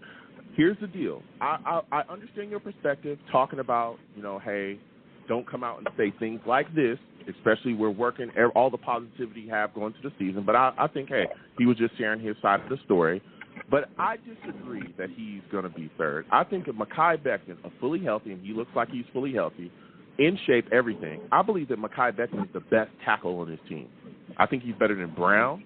I think he's better than Mitchell. I think he's better than Billy Turner. I think he's better than all of those guys. And when we were talking about taking Broderick Jones, it was to take a guy that could be on the other side of Mekhi Becton. I ran shows all throughout the draft, all through this year, all that stuff, and everybody was talking about how Mekhi Becton's going to come back, and he's going to be the guy we put on left side, and we need to figure out who's going to be on the right side. That was the discussions that I was having with people left and right. But I believe a healthy Mekhi Becton is the best tackle that we have, and I think he's one of the best tackles in this league because the last time we saw him fully healthy, that's what we saw. Give me your thoughts on that, Dan. I couldn't disagree more because it's 15 games worth. We cannot say I can't agree with him being the best tackle on the team based off of 15 games and not being healthy. Now, that's one of the other caveats that we have to place into perspective as well. We finally have our jewel at quarterback. I do not feel comfortable having Becton, someone there who's a liability, who has not showcased something that he can stay healthy every year. Yes, it was certain freak accidents, but he did not maintain his body correctly even after that Carolina Panther injury. He didn't do what was necessary. The coaches, they said it last year before training camp. As long as he comes into shape, he didn't care. Now, if he takes the bull by the horns, which it seems like he has, but now the proof that's going to be in the pudding is when he's on the field. Enough of it. That's why I put the whole selfie pictures and all these outspoken remarks that, all right, you know what? You did it. You did it, Mekhi. Now, zip up, put your hard hat on. There's 2 months to go, and showcase not only to the fans, not only to the NFL, but showcase to Joe Douglas why he selected you that high. Showcase it and work yourself up. And it goes the same for Zach Wilson, too. Even though we're not going to be talking about Zach Wilson, of course, but you can tell that he's taking a completely different approach. He is, you know what, I'm going to try to absorb everything that I can from Aaron Rodgers. If it works out, fine. If not, he's doing every movement on that chessboard in order to checkmate his move 2 years from now, or maybe a year and a half from now. We don't know how long Aaron Rodgers is going to be a New York Jet, but we're all in this season. Kai has to bring his best, or he's not going to be on the team. I don't think he's on a thin wire. Okay, look, I hear you. I don't know about him not making the team. I'll disagree with that, but I do. I understand your perspective, but some of the other things that you covered as well, you talked about Zach Wilson, right?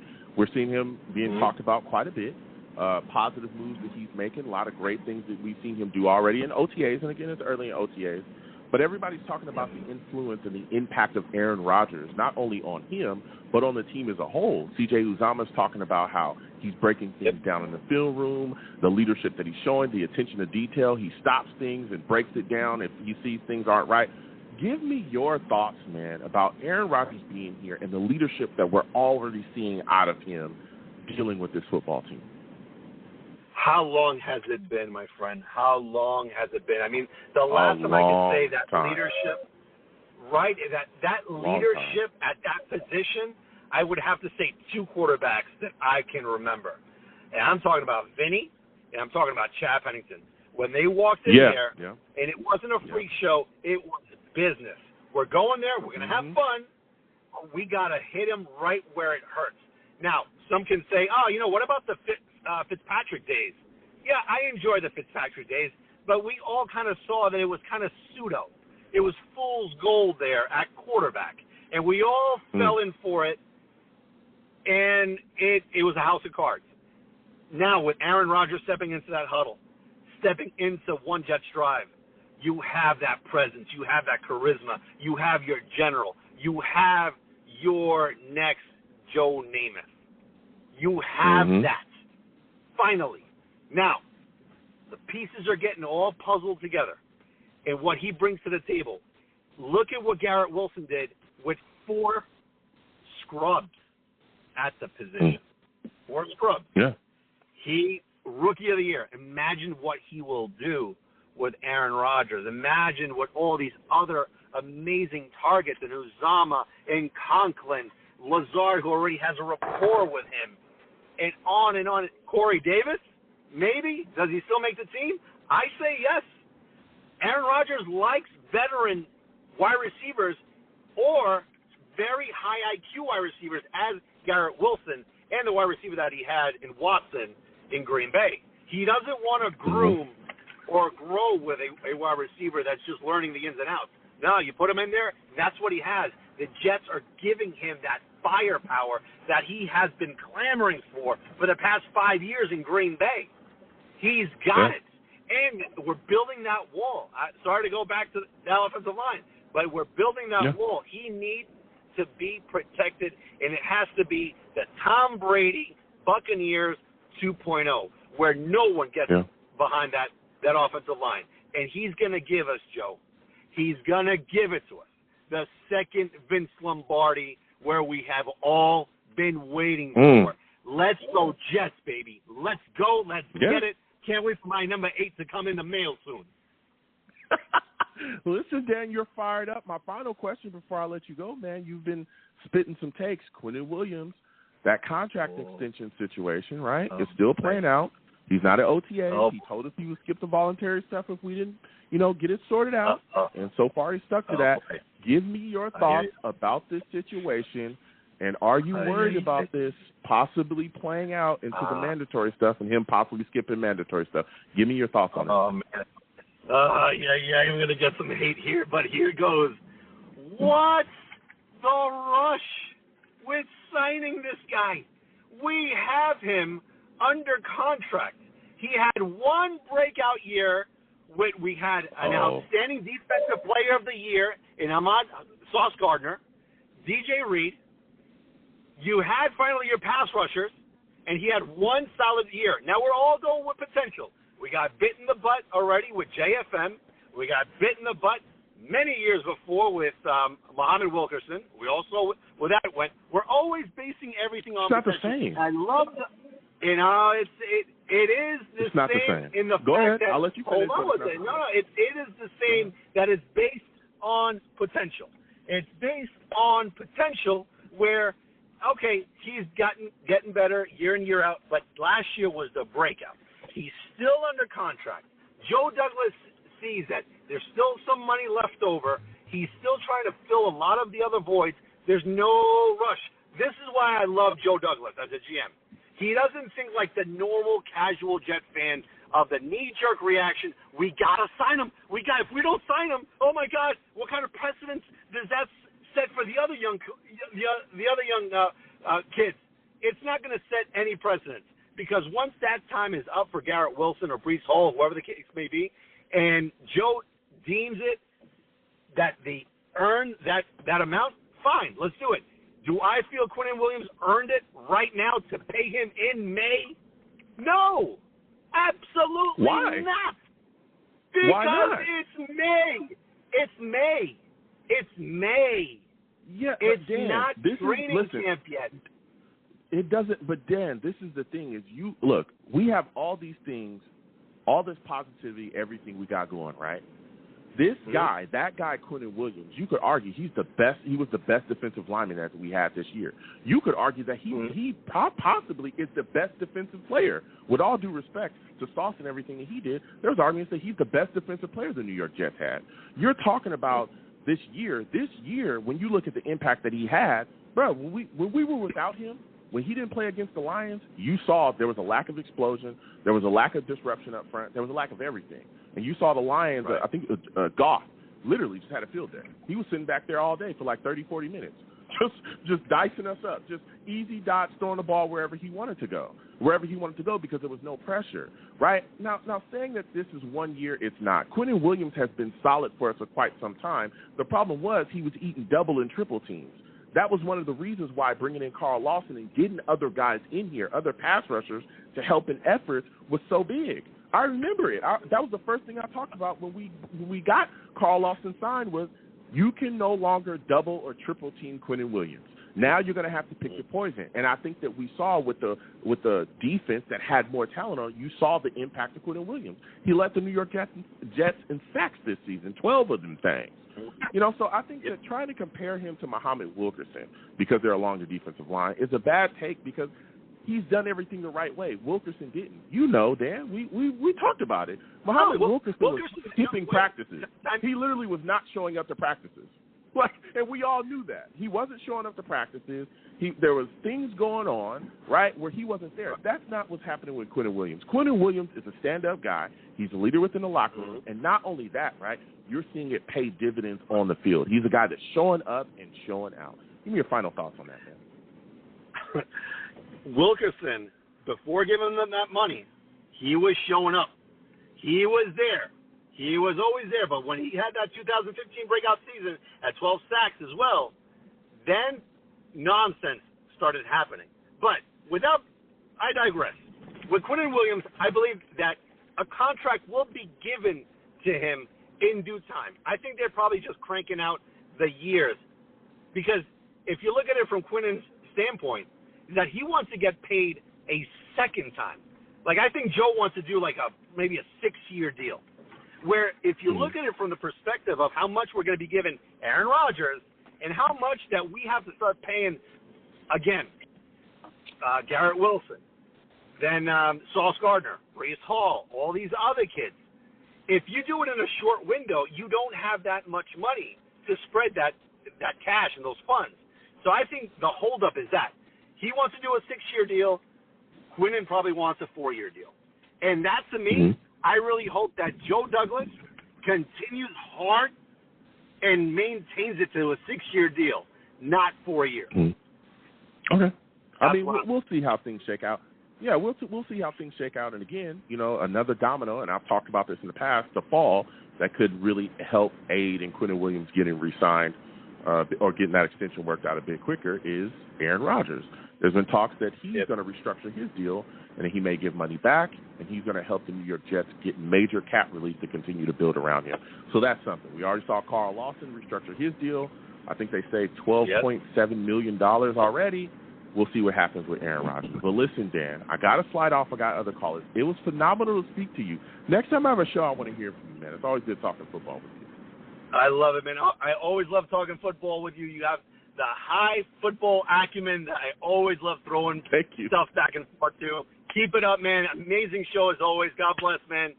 Keep it real always. Thank you so much. Thank you. You have yourself a good one, my friend.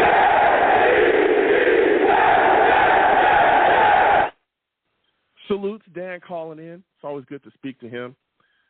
I love going back and forth with people, talking about this football team, man. A lot of different things moving and shaking, a lot of things happening. All right, we're going to keep getting to these lines. Again, 515-602-9639. 515-602-9639 is the number. Call in. We're taking all callers. Salute to all the savages in the chat. All right, we're going to go to my guy, Ted. I got to go to Ted. He's always got some great takes, man.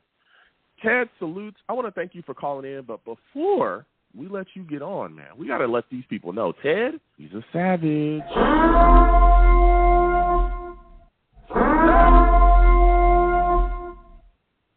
Damn, Ted is a damn savage. Salutes to you, Ted.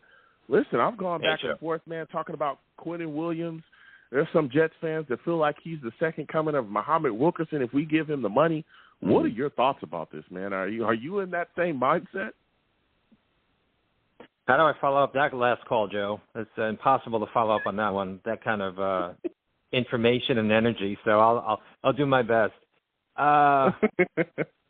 Joe, he's a homegrown talent. I don't know if he's got the personality. I mean, I'm a fan, but I don't know if he's got he seems to be a family guy. He seems to have matured since this gun incident. He's done all the right things. I know he's only proven it for 1 year, but the guy deserves a contract extension as far as I'm concerned. Make the guy happy. He's the core piece of our defense right now.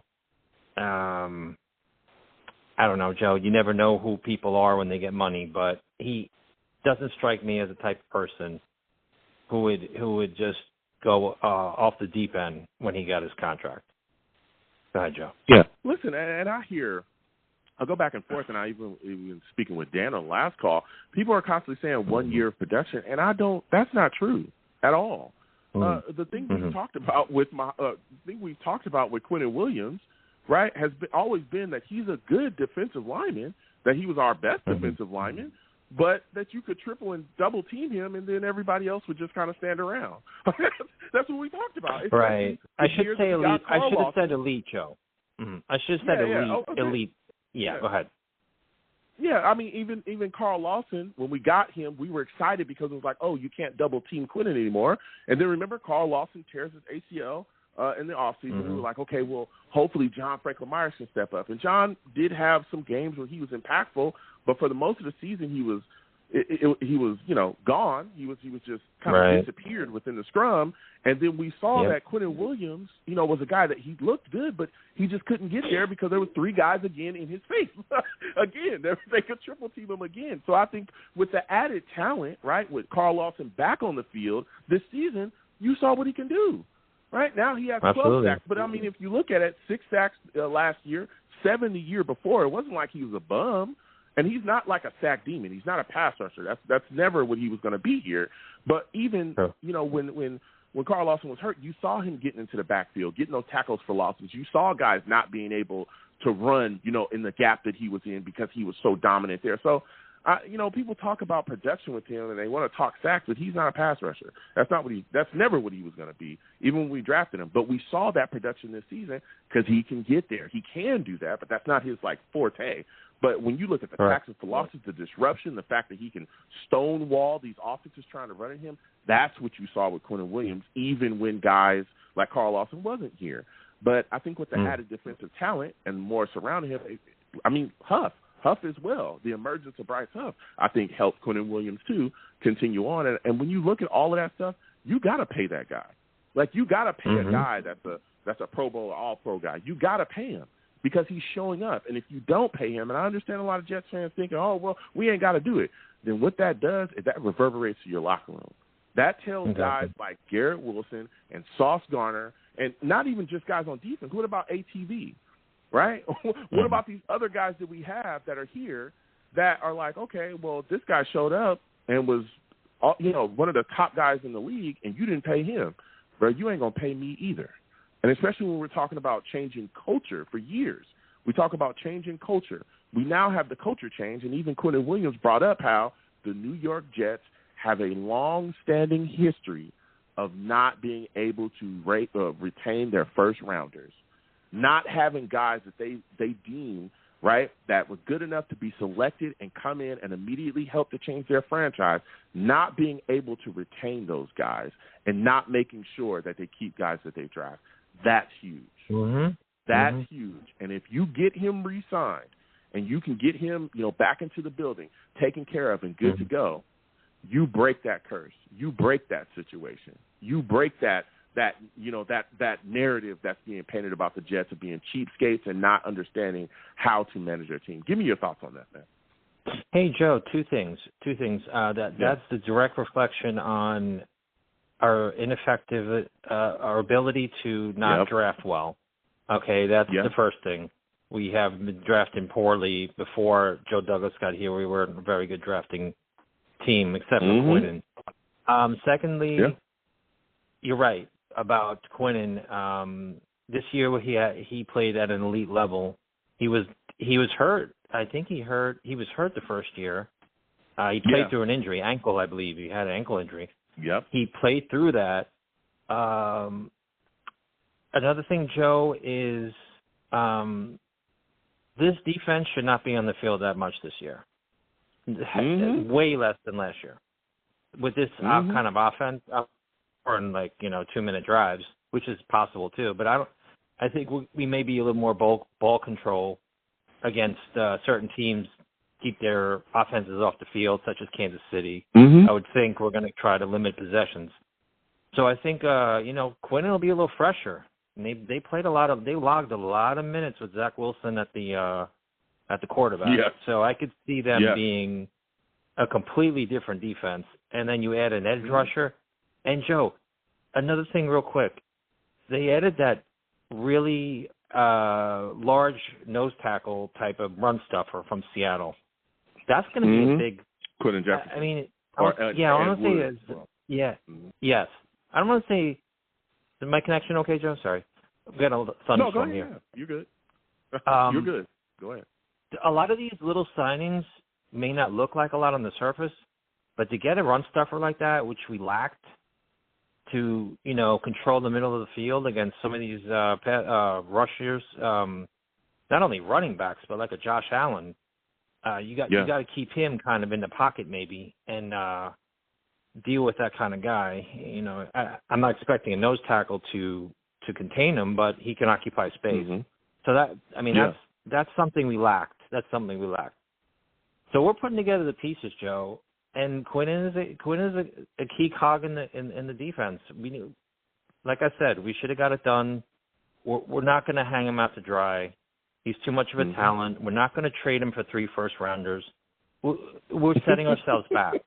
We're setting ourselves back, Joe. Sign the guy, get him into camp, get him happy. Get him a baby bassinet for his baby, whatever color I don't know what is it, boy or a girl, whatever you got to get. Yeah. And just get him in the building. Go ahead, Joe. Yeah.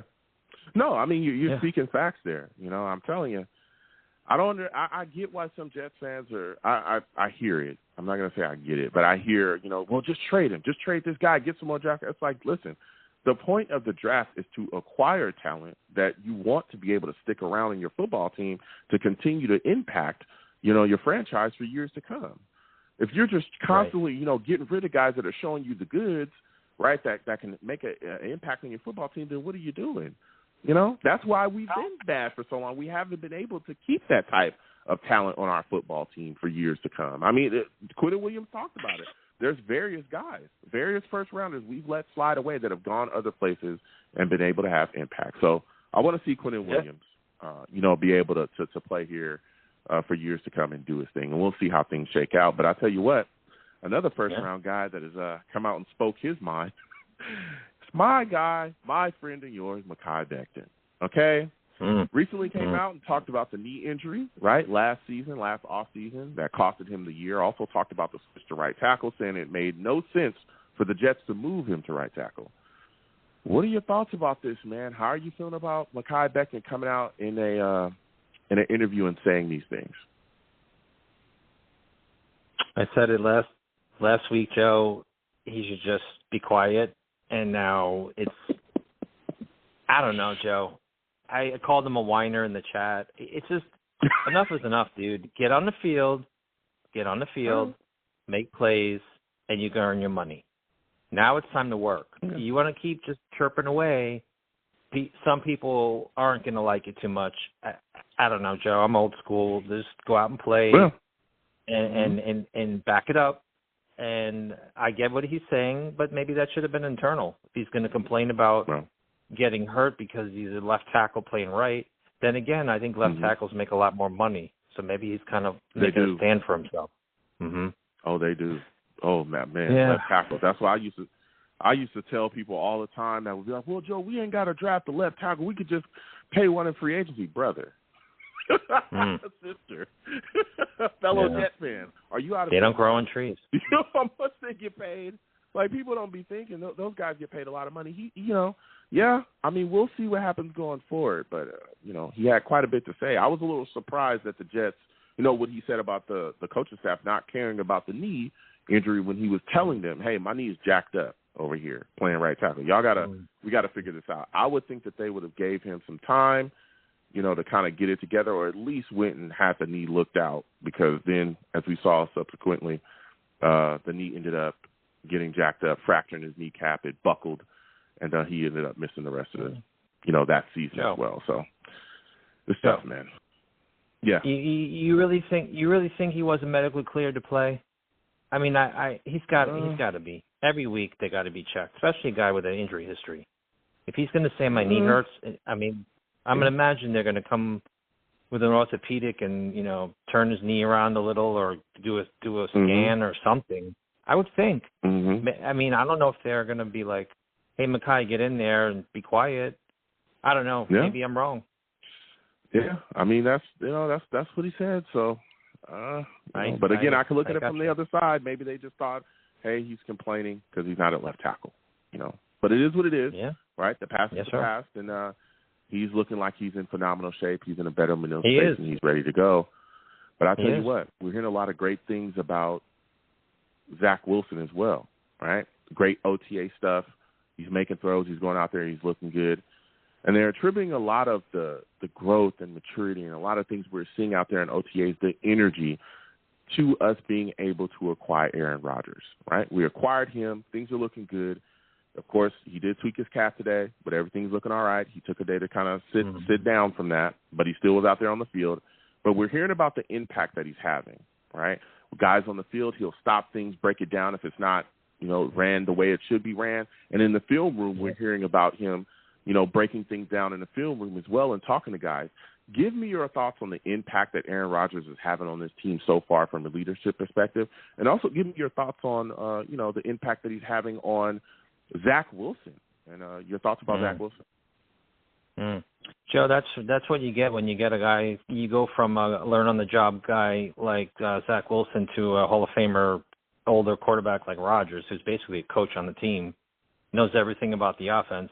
I watched the C.J. Uzomah press conference, and Uzomah just said that Rodgers told him, you don't have to do, like, the route exactly. You go to a spot, and, you know, you could be in this area, and I'll find you if you're open. You don't have to do an exact, you know, whatever the route is.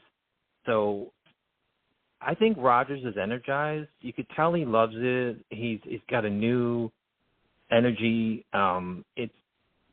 He's been in Green Bay his whole career, obviously, and that got dull for him. Whether you know, I could see it. He's getting a fresh start. I think the jump from Nathaniel Hackett, LaFleur to Hackett is going to help Wilson immensely. Yeah. Because, I mean, that may be, Joe, we may look at this in 3 years, and that may be the greatest thing that came out of this, if we're lucky enough. Yeah. That Wilson developed, because, like you said, Wilson has the ability. He was put in a bad spot. Like I said, Joe. Like I said before, Joe. He basically shouldn't have been anointed as starter. And Joe Douglas actually said it, last week. He said, we kind of made a mistake here. We pushed him out there with the rookie offensive coordinator. You want to talk about a debacle? Tough to watch that whole season. What a tough year to watch that. You know, Joe, there's a lot of promise, Joe. Go ahead, Joe. Yeah, I mean, it's tough. Look, I understand that LaFleur was a rookie offensive coordinator, and there was some spots. But I'll tell you what, even year two, when Mike White would come in, we would see just a completely different offense. And they were running the same stuff, but it looked completely different. So I understand everybody wants to shell LaFleur because he ain't here, right? It's easy to kick a guy that's gone. But I'm just saying, like, you know, Mike White, everybody else looked great in the offense. Even Flacco looked better than Zach, so did Josh Johnson, Mike White. All those guys looked better. And it was just Zach. But maybe, like you said as well, and I've talked about this, maybe LaFleur just didn't have that kind of hand for a young quarterback, right? A guy that you need to coach up. But maybe it just wasn't a fit for that. But you brought up a great point. Nathaniel Hackett being a guy that's worked with very poor quarterbacks. He turned Blake Bortles into a guy that was more than competent. And Blake Bortles was terrible, right? His whole career, terrible. But Blake Bortles had one heck of a year under Nathaniel Hackett in the way he was able to utilize him. So maybe, again, with Hackett being here, and again, Aaron Rodgers, the guy that literally helped Hackett build the system that he runs now, being here as well, we'll see Zach Wilson definitely take a step forward. So my final question before I let you go, man, because this has been, you know, quite a great discussion with you. Quan Alexander, do you believe the New York Jets will be able to get that guy re-signed? Quickly, give me your thoughts. Well, the Steelers haven't signed him yet, have they? So, Nope. I don't know, Joe. I don't see why not. Depending on the years and the salary, I don't see why we couldn't. We need to add a few more pieces. He was a good player last year, solid player. Mm-hmm. I say maybe that's his choice to go to Pittsburgh. Pittsburgh's not a bad team, and Kenny Pickett doesn't look like a bad quarterback, actually. Somehow they made that one work. Even though that guy got hurt constantly, his guy's a gamer. Kenny Pickett? Is that the right quarterback? The quarterback from the Steelers. I think the right guy?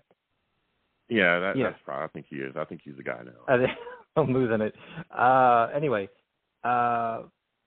we should get him, Joe. Maybe 1-2 years. Go with him. He's got the experience in the defense. But sign Quinn and Joe. Go ahead, Joe. I know you got other callers.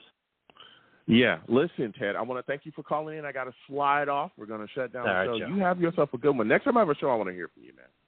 I will be there, Joe. Have a good evening. See you. Absolutely. You have a good one.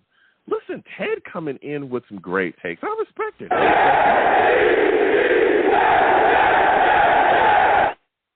So we're talking that talk. I got to shut down the show, all right?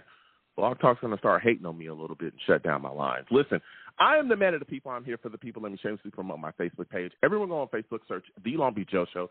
Like that page. My content's up there. Go ahead and give it a listen. Message me. I'll message you right back. You want to go back and forth? All right? I'm all about it. Give me your takes about this football team. Also, leave me some feedback. I love hearing about what you folks think I do here on The Long Beach Joe Show. A lot of takes going on here. A lot of things moving and sliding around.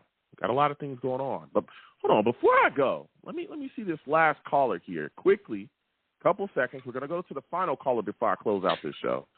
Salutes. I want to thank you for calling in. Quickly, give me your thoughts on Mekhi Becton saying that it was the New York Jets should not have moved the right tackle. Give me your thoughts. I feel like he should have never. I feel like he should have listened to the.